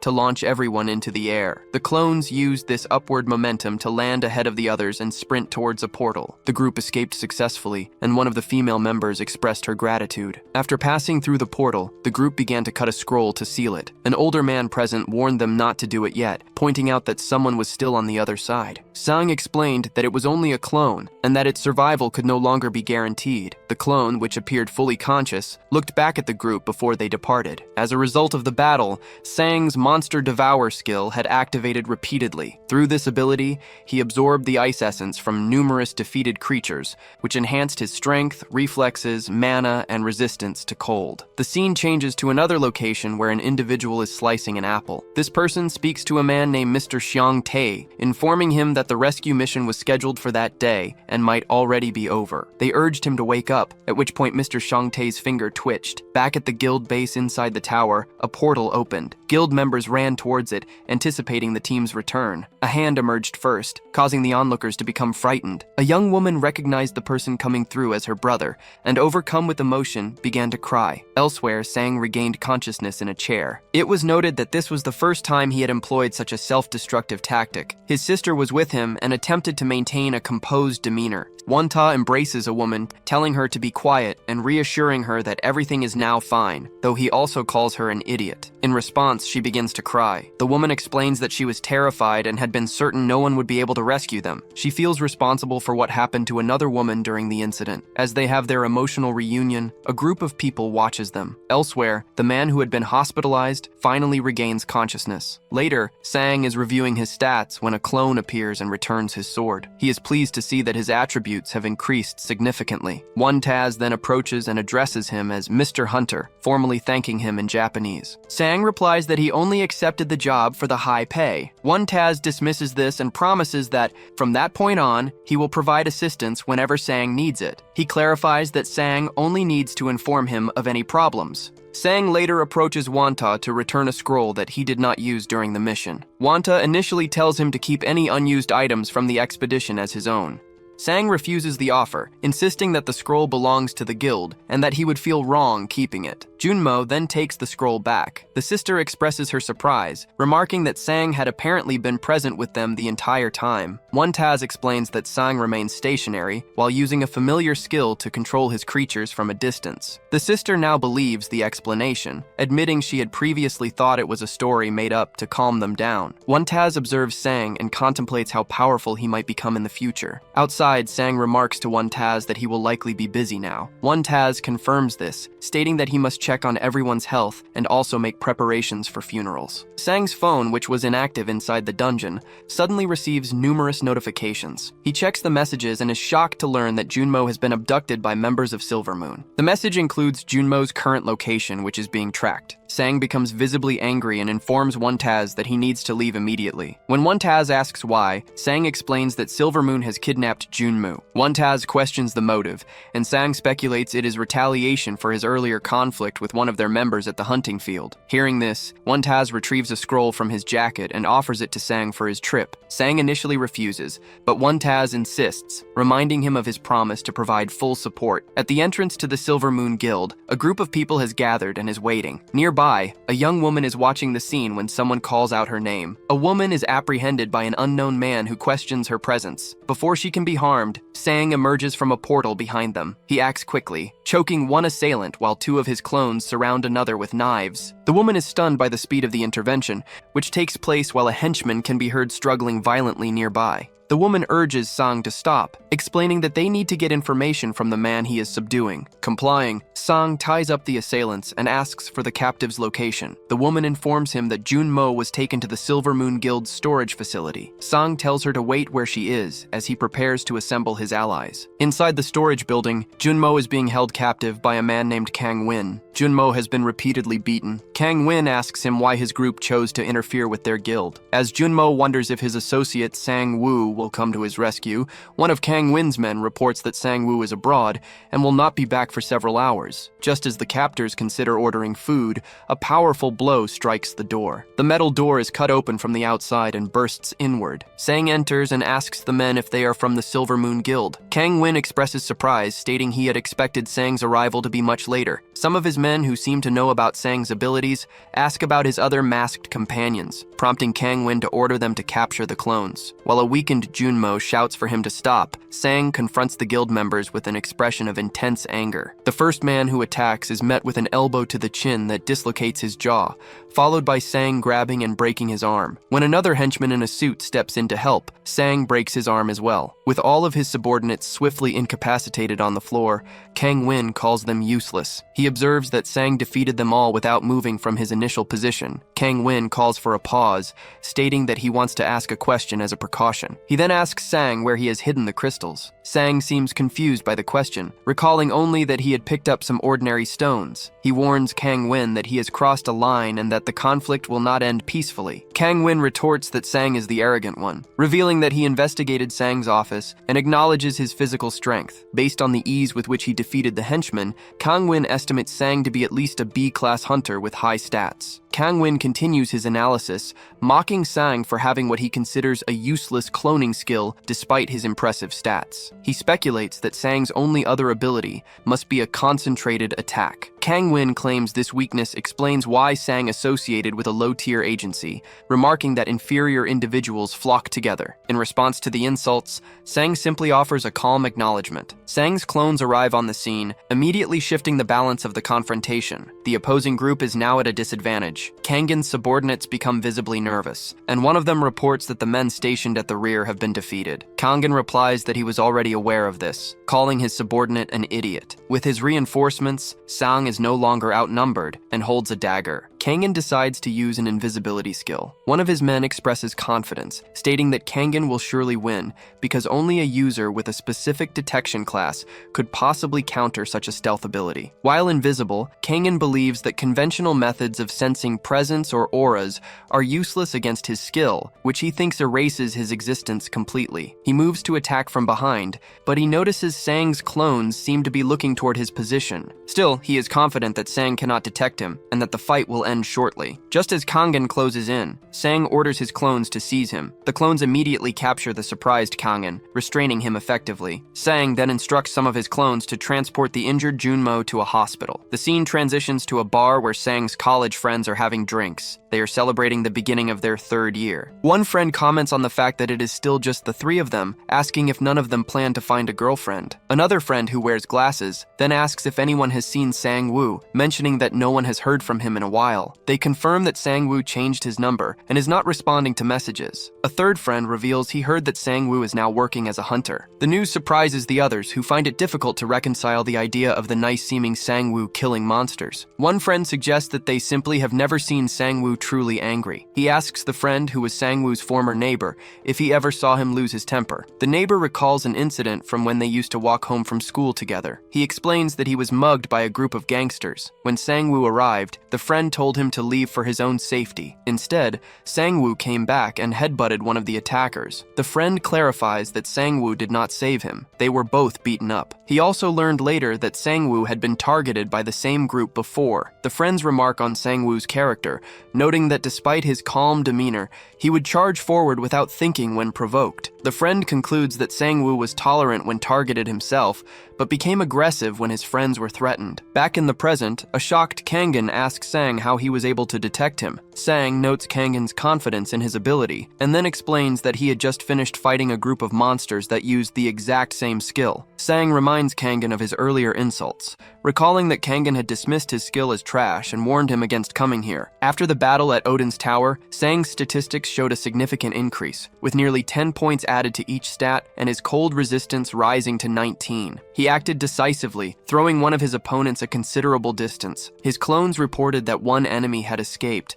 but that all the others had been subdued. Sang instructed them to take Junmu to the hospital for treatment, telling him not to worry. Nearby, the defeated Kangjin struggled to get up. He thought about the official report, which listed Sang's strength at only 19, a number that was clearly inaccurate given the current circumstances. He also noted that Sang's clones were formidable, realizing that being caught by even 2 of them would be decisive. Convinced that such a large increase in stats was impossible without an external aid, Kangjin scanned his opponent and noticed a potion in Sang's pocket. Kangjin managed to stand and addressed Sang, admitting that he had underestimated him and had not expected such a response. He stated that he would not make that mistake again, and that he would demonstrate the power of a true Class B hunter. His own stats were revealed to be 25 in strength and 35 in reflex. He declared that Sang had not yet seen his full capabilities and rushed forward to attack. Sang simply stated that he had no interest in seeing everything a man had. While advancing, Kangjin realized his movements were being detected. He concluded that, however unlikely it seemed, they were sensing the air currents around him. To counter this, he began to move in a way that stirred up the air, creating a noisy environment to mask his position. Sang observed that his opponent's speed would now make it more difficult to react. Despite the chaotic movement, Sang turned and blocked an incoming attack. He then struck Kangjin on the head, calling him an idiot. Sang explained that the resulting smoke and dust made his opponent's position even easier to see. Kangjin was knocked to the ground, where he began laughing maniacally. Sang asked what was so amusing. He then discovered that during the exchange, Kangjin had managed to steal the potion from his pocket. Kangjin held it up, explaining that he knew something was unusual about Sang's stats, and asked if the potion was the source of his power boost. Sang advised him that it would be better not to drink the potion. Kangjin ignored the warning and consumed the entire vial. His strength stat began to rise rapidly, climbing from 29 to 37 and then to 51, causing the ground beneath him to crack. Empowered, Kangjin told Sang that he could no longer hear him because his own strength was now too great. In response, Sang told him not to place blame on him for the consequences. Sang noted internally that his opponent's strength had more than doubled, a feat beyond even a top-tier potion. Kangjin then demanded that Sang reveal the creator of the potion, promising in return to let him walk away with at least 2 arms. Sang observed his opponent, having already sent clones 4 and 6 to the hospital. Now, only he and clones 2 and 3 remained to confront the man named Kangjin. The two made eye contact, and Kangjin immediately charged forward. Sang moved to intercept him, but Kanjin's powerful advance knocked down the clones. Sang attempted to slash with his sword, but Kangjin struck him first, leaving him unsteady. Kangjin then asked Sang if he understood his mistake, revealing that he had done more than just read Sang's statistics. He informed Sang that his family was also being targeted. The scene then briefly cut to Sang's parents at home, where an unknown person had just knocked on their door. Back in the fight, Kangjin stabbed Sang repeatedly, inflicting numerous cuts. The force of the attacks was strong enough to drag Sang across the floor. As 2 more opponents appeared from behind, the clones moved to engage them. Sang, bleeding onto his blade, retaliated with a powerful swing that sliced Kanjin's sword in half. Furious, Kangjin activated a skill and punched Sang directly. The blow threw Sang backward, causing him to crash into a wall on the other side of the room. At the same time, another clone was struck in the stomach. Kangjin dodged an attack from behind and countered with a strike to his attacker's jaw. While this occurred, Sang began to feel the effects of a potion he had consumed earlier. His friends, watching from a safe distance, commented on Sang overconfidence. Sang told them to be quiet, asserting that he would win. He then asked Sang if he had a backup plan, but Sang only instructed everyone else to find cover. Kangjin seemed annoyed by Sang's refusal to surrender and questioned why he continued to fight. Sang was biding his time, waiting for the potion to take full effect. Kangjin pulled out his phone and told Sang he would order some photographs to clarify the situation. He spoke into the phone, asking his subordinates if they had arrived at the location and instructing them to cut off their target's fingers and send him the pictures. Suddenly, Kangjin lost control of his arm and dropped the phone. He collapsed to the ground as his body began to take on a melting, slime-like appearance. Sang remarked that the potion was finally working. The substance was causing Kanjin's muscles to dissolve, leaving him confused and weak. Sang reminded Kangjin that he had warned him not to drink it. In a panic,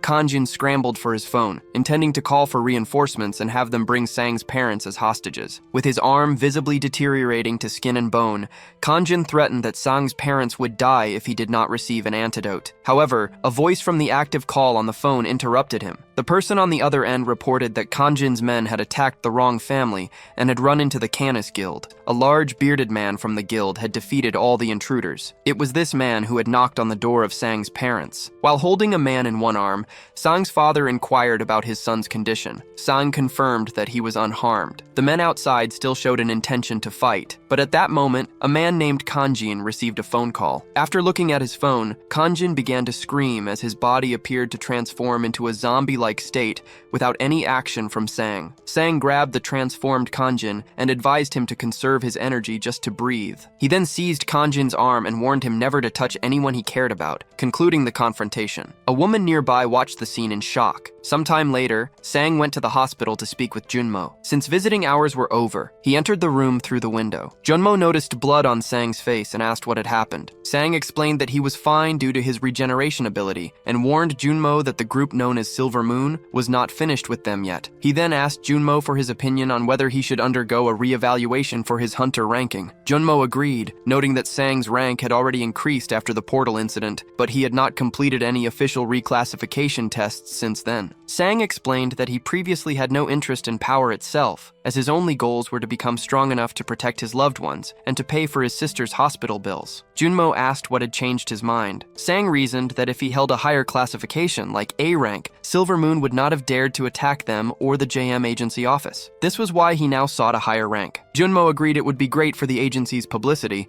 but cautioned that it would also attract significant attention and could lead to more frequent confrontations. Sang confirmed that his decision was final. The scene shifts to Sang arriving at a facility to retake his evaluation. An evaluator named Sang Woo, who possessed a cloning skill, asked Sang if he had come alone, remarking that the test was normally taken by a group. Junmo had previously explained that lower-ranked hunters are tested in groups because monsters are typically stronger than a hunter of the same rank, but Sang's abilities were an exception. Sang simply informed the evaluator that he had always operated alone. Sang Woo explained that to be re-ranked, Sang needed to kill a monster one classification above his own and submit proof to the association. Sang asked if it was possible to skip the DC C, and B rank tests at once. The evaluator denied the request, stating that a hunter can only register for the test immediately above their current rank. Sang then asked for his assigned monster. The evaluator told him to kill a fishman, warning that its skin was extremely tough and impervious to bullets. After receiving the assignment,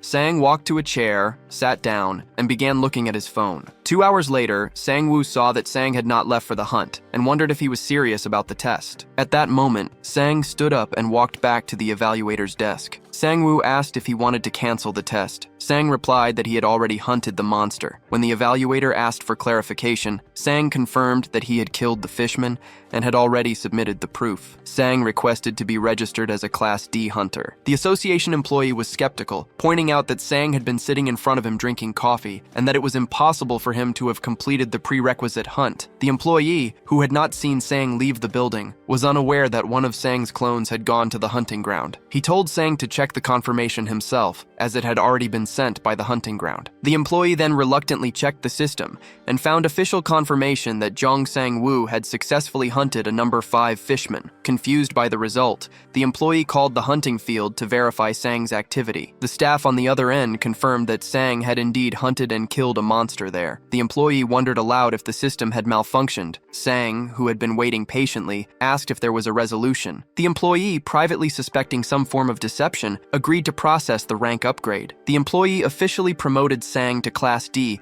but informed him that he would report the unusual circumstances of the test. In response, Sang immediately asked to be registered for the Class C evaluation. Later, at night, a girl was walking with a bag of crystals while talking to Sang. She apologized to him, admitting that it was her fault Jam had been attacked. She then confessed that she was the one who had stolen the crystal jewels from the field. Upon hearing her confession, Sang's expression grew serious. The girl became frightened, questioning why she had told him the truth after witnessing his previous actions. However, Sang reassured her, stating that the blame was not hers, but belonged to those who had tried to harm him and his family. He told her not to worry. He clarified that the matter of the stolen crystals was an issue between her and Silver Moon, and that he would not get involved. He also noted that she was unaware of what Silver Moon and High Scion had done to her. The girl, trembling, put on her hat, thanked him, and quickly ran away. Back at the Hunter Association, the same employee informed Sang that he had passed the evaluations for both Class C and Class B. Sang stood up and stated that he was finished for the day. Surprised, the employee repeated his words as a question. At that moment,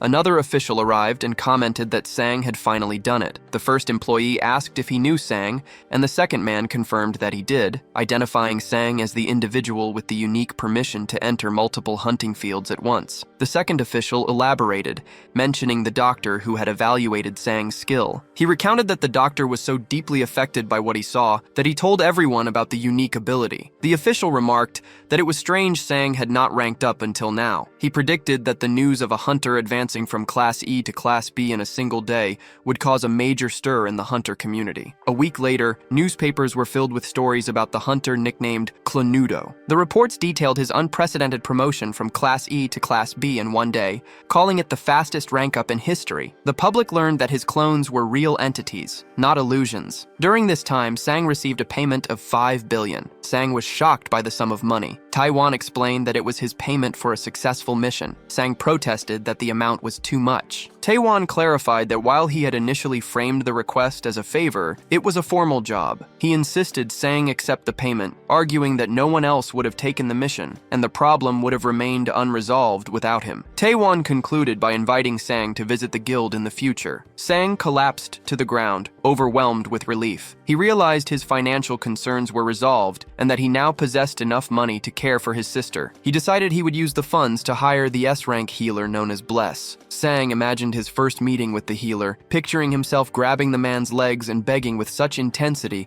that the healer would be compelled to accept the job. Meanwhile, the leader of the Silver Moon Guild was angered by Kang and Ho's defeat. He questioned the strategy of seizing all of the Yolo Guild's assets, as it left them with no one to process their crystals. The leader resolved to destroy the incriminating documents to conceal their activities. At that moment, a woman named Yang Yangju Cheol appeared. She commented on the leader's strength and accused a person named Shikargi of stealing a stash of items. The Silver Moon leader suggested there had been a misunderstanding and proposed a conversation, but he simultaneously attacked her with a punch. She parried the blow with her claws. At the Canis Guild office, Junmo met with Taewon and other members. He thanked Taewon for sending agents to protect Sang's family. Taewon correctly deduced that Silver Moon was the attacking party. Junmo confirmed this and stated that he did not consider the conflict to be over, especially with the involvement of Kang In-ho. Taewon acknowledged Kang In-ho as the vice leader of Silver Moon and recalled that Sang had left him in a permanently incapacitated state. It was then revealed that Junmo had previously managed Kang In-ho when he worked at the Heiong Guild. The connection between the Heiong and Silver Moon guilds was already well known. Yangju Cheol then arrived at the Canis Guild office. She reported that the members of Silver Moon,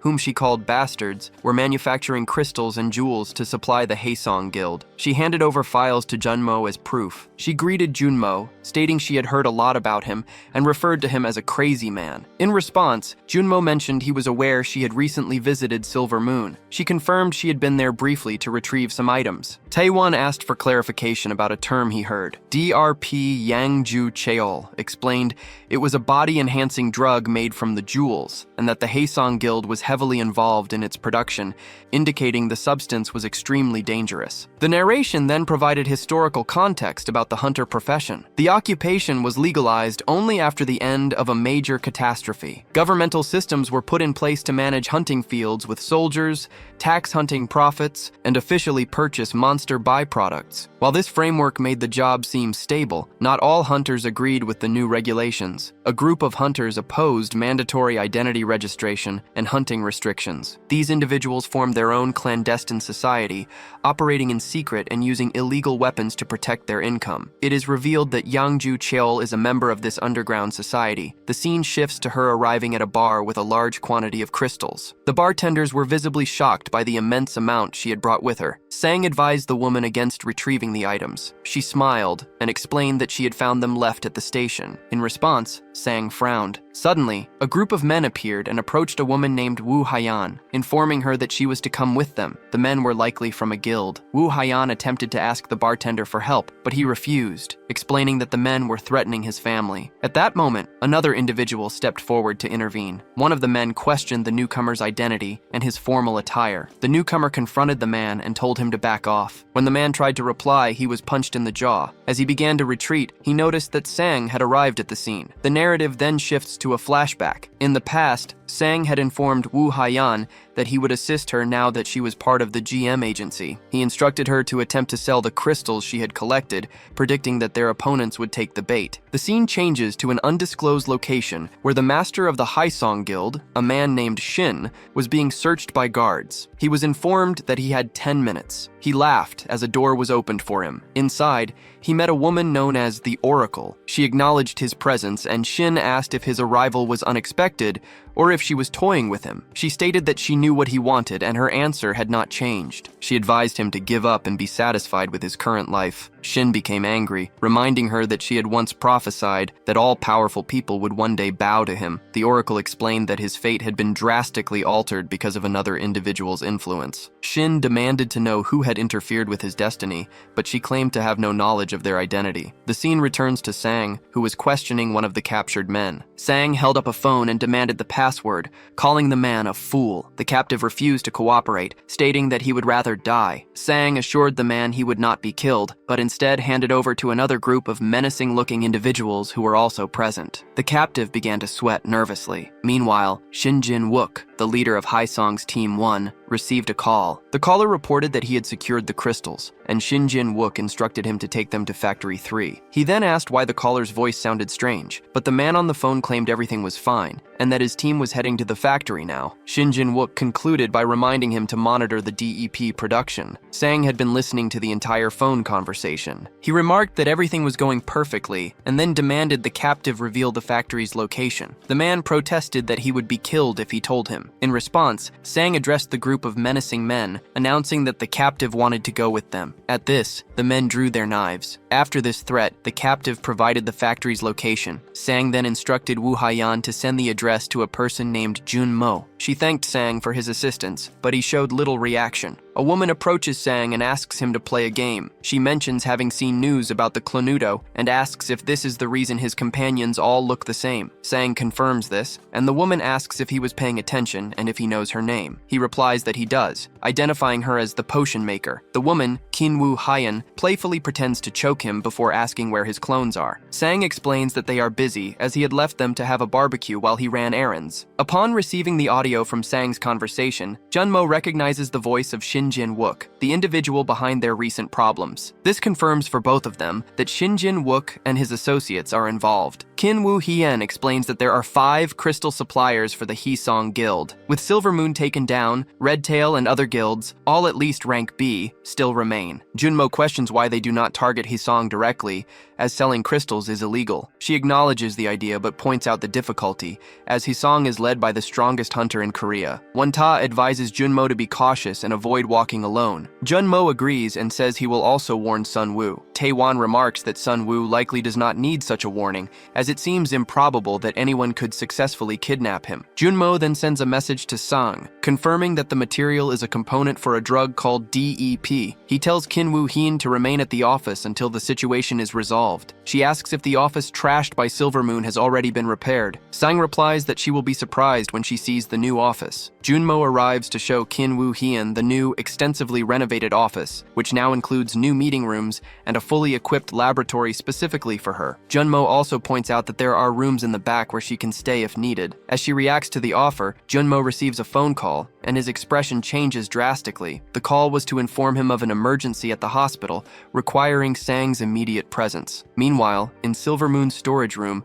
a man stands over a pool of blood on the floor and calls for someone to come out. A slime-like entity emerges from the ground, followed by several masked figures. The man asks for the location of Yang Ju-chil, who he is told is being held in the basement of the Yolo Guild. The masked figure confirms that everything, including the crystals, was taken, and that their enemies seem to know the location of the factory, likely due to Sang's investigation. The lead figure then hands vials to his subordinate, instructing him on who to use them on. He states that if his enemies want the drug, he will give it to them, even in its unperfected state. In the Yolo Guild basement, Yang Ju-chil is still tied up when the slime creature appears. The creature holds a syringe containing the drug and injects the substance into Yang's neck. Elsewhere, Wunta and a female companion are walking, discussing their plan to extract information from Yang. She teases him, suggesting he is only accompanying her to prevent her from being kidnapped. Suddenly, she smells something burning and notices a large amount of smoke. Both of them begin to run toward the source. Amidst a fire, a transformed monster is discovered. Nearby, an injured civilian is found on the ground. When questioned, the man explains that a monster had appeared in the basement and that the Class B squad was unable to defeat it. This information suggests the creature is at least a rank A monster. A woman on the scene wonders how the monster appeared without a portal. She then recognizes a distinct scar on its face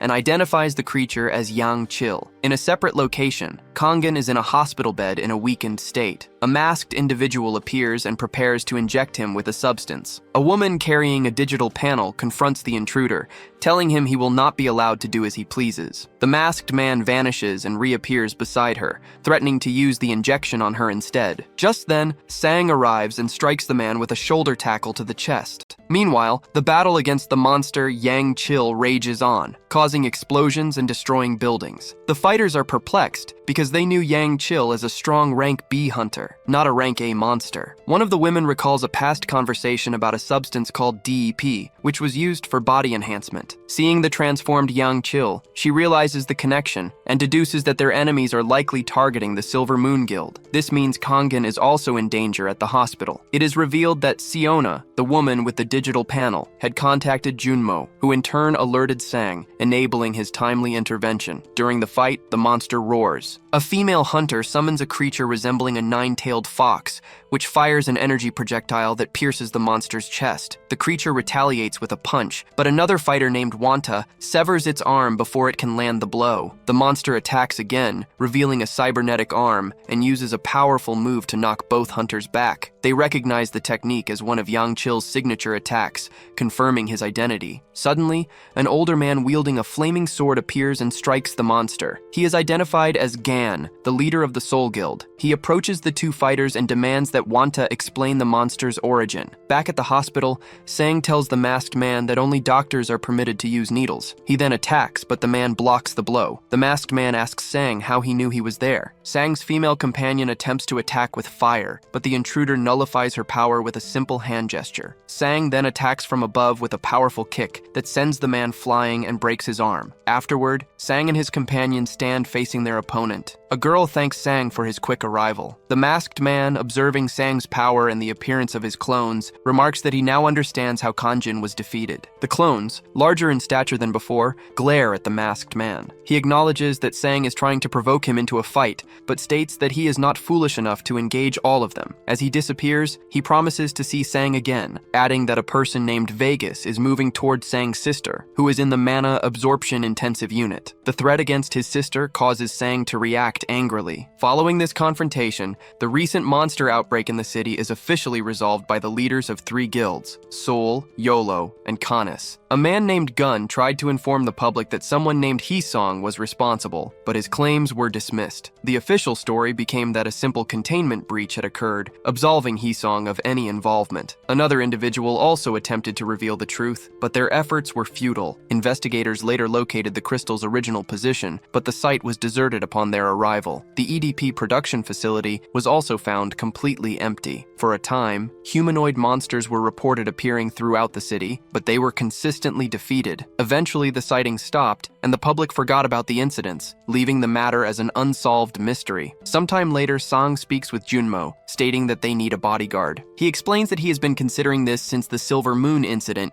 deciding that safety must be prioritized over hunting efficiency. Junmo correctly assumes Sang plans to use his clones for this task. Sang confirms this is the only viable option, as he lacks the funds to hire a hunter powerful enough for the job, needing to save money for his sister's treatment by an S-rank hunter. Sang details his plan for the clones. 1 will guard his parents at home, 2 will remain at the hospital with his sister, and a 4th will be stationed at Junmo's agency. 2 additional clones will be dedicated to continuous training and exercise. This leaves the original Sang free to act independently. When Junmo asks about the 7th and final clone, Sang reveals he has dispatched it to a familiar location, the Canis Guild's training grounds in Odin's tower. Inside the tower, the clone uses a megaphone to announce its presence, luring out nearby monsters. Invisible creatures begin to charge at its position, followed by the appearance of a horde of monsters identified as Spawn V30. In response, the clone consumes a potion, which causes a large explosion. The scene shifts to the opening ceremony for the Korean branch of the Hunters Academy,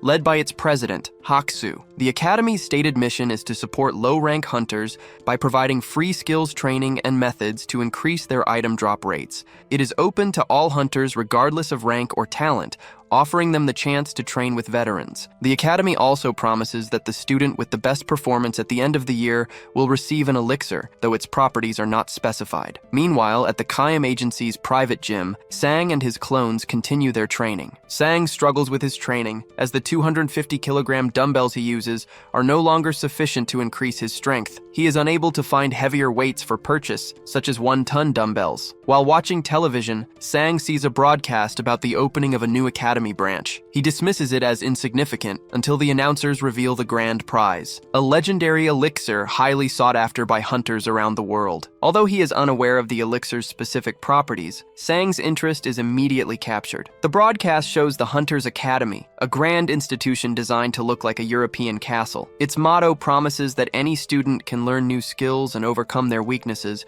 by trusting in the Academy's system. Feeling skeptical, Sang asks his acquaintance Jumo if the elixir prize is real. Jumo confirms that it is, explaining that the Academy is offering it to attract applicants from every country. Sang finds it strange that a mere Academy branch would possess such a rare item. Jumo corrects him, stating that the institution is significant because it was founded by George Lucas, who is known as the only jumper. Sang remains puzzled as to why George Lucas, the owner of one of the world's largest corporations, would establish an academy and give away an elixir. Jumo agrees that the motive is unclear, but speculates it is an effort to reduce the power gap between low-rank and high-rank hunters. By improving the abilities of average hunters, they could reduce casualties during monster-related incidents. students. Jomo also adds that the academy seems to prefer applicants with weaker skills. Hearing this, Sang regrets having worked to raise his rank so quickly. However, Jomo reassures him that he may still qualify for admission based on other criteria. Jomo then points out that Sang's low-quality skills are an advantage. His main abilities, Strong Strike and Magic Bullet, are both F rank, whereas a typical B rank hunter would have around 70 skills of various grades. Sang has managed to advance using only his base stats and his clones. Patting him on the shoulder,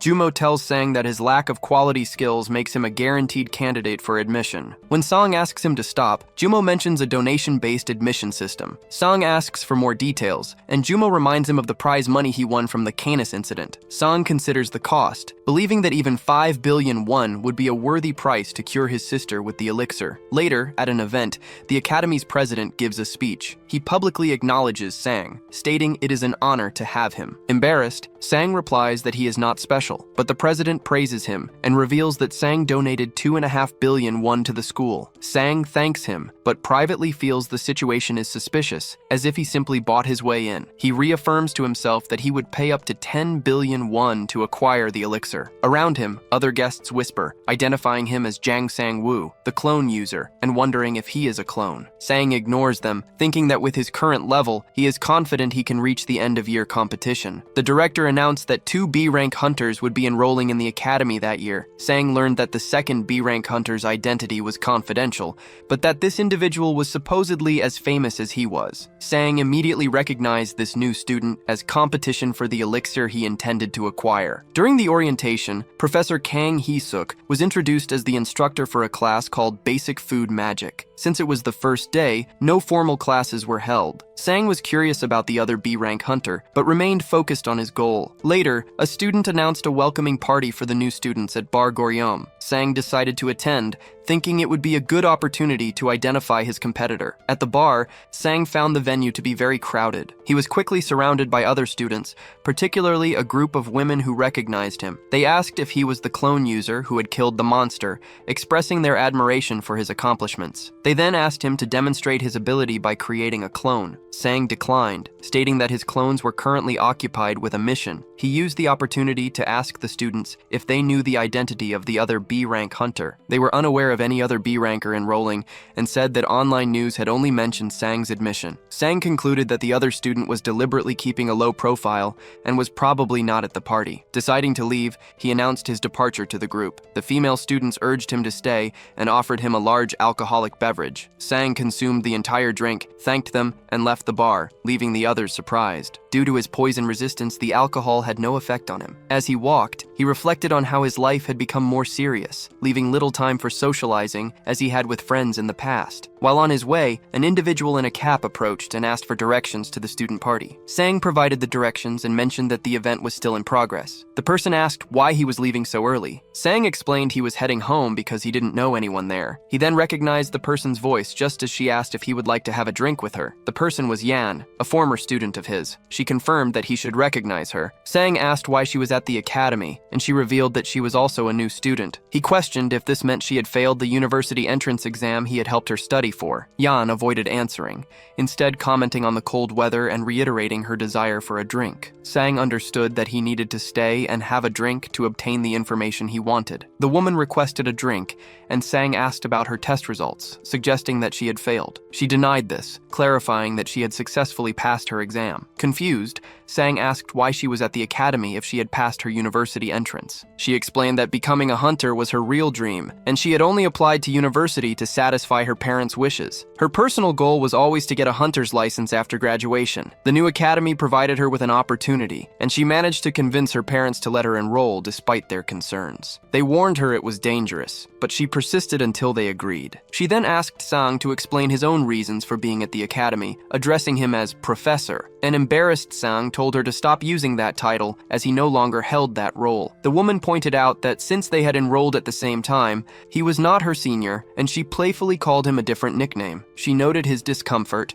and then told him to look at her. After they consumed several alcoholic drinks, the woman became intoxicated. She requested another beverage, but Sang told her to stop. She was resting her head on the table when she suddenly looked up and asked for his new phone number. Upon receiving it, she expressed her satisfaction, stating that he now had no excuse not to contact her, before promptly losing consciousness. Sang proceeded to pay the bill for their drinks. Sometime later, the woman regained awareness and found herself being carried on Sang's back. Confused, she asked why she was on his back, whether she had fallen asleep, and if they were heading home. Sang confirmed she was awake and explained that she had fallen asleep at the counter. The woman complained of feeling dizzy and unable to walk, so she held on to Sang as he carried her. While on his back, she asked why he had not contacted them over the past few months, adding that he could have found a way even with a different phone number. She confessed that she had initially planned to strike him out of anger, but she could not bring herself to do it after seeing him. She concluded by saying she had enjoyed their time together. Sang replied that he had a specific goal to accomplish, which was his reason for enrolling in the academy. He confirmed that he had also enjoyed himself, calling it the best day he had experienced in the last 6 months, and noting that the night was still young. He elaborated on his recent actions,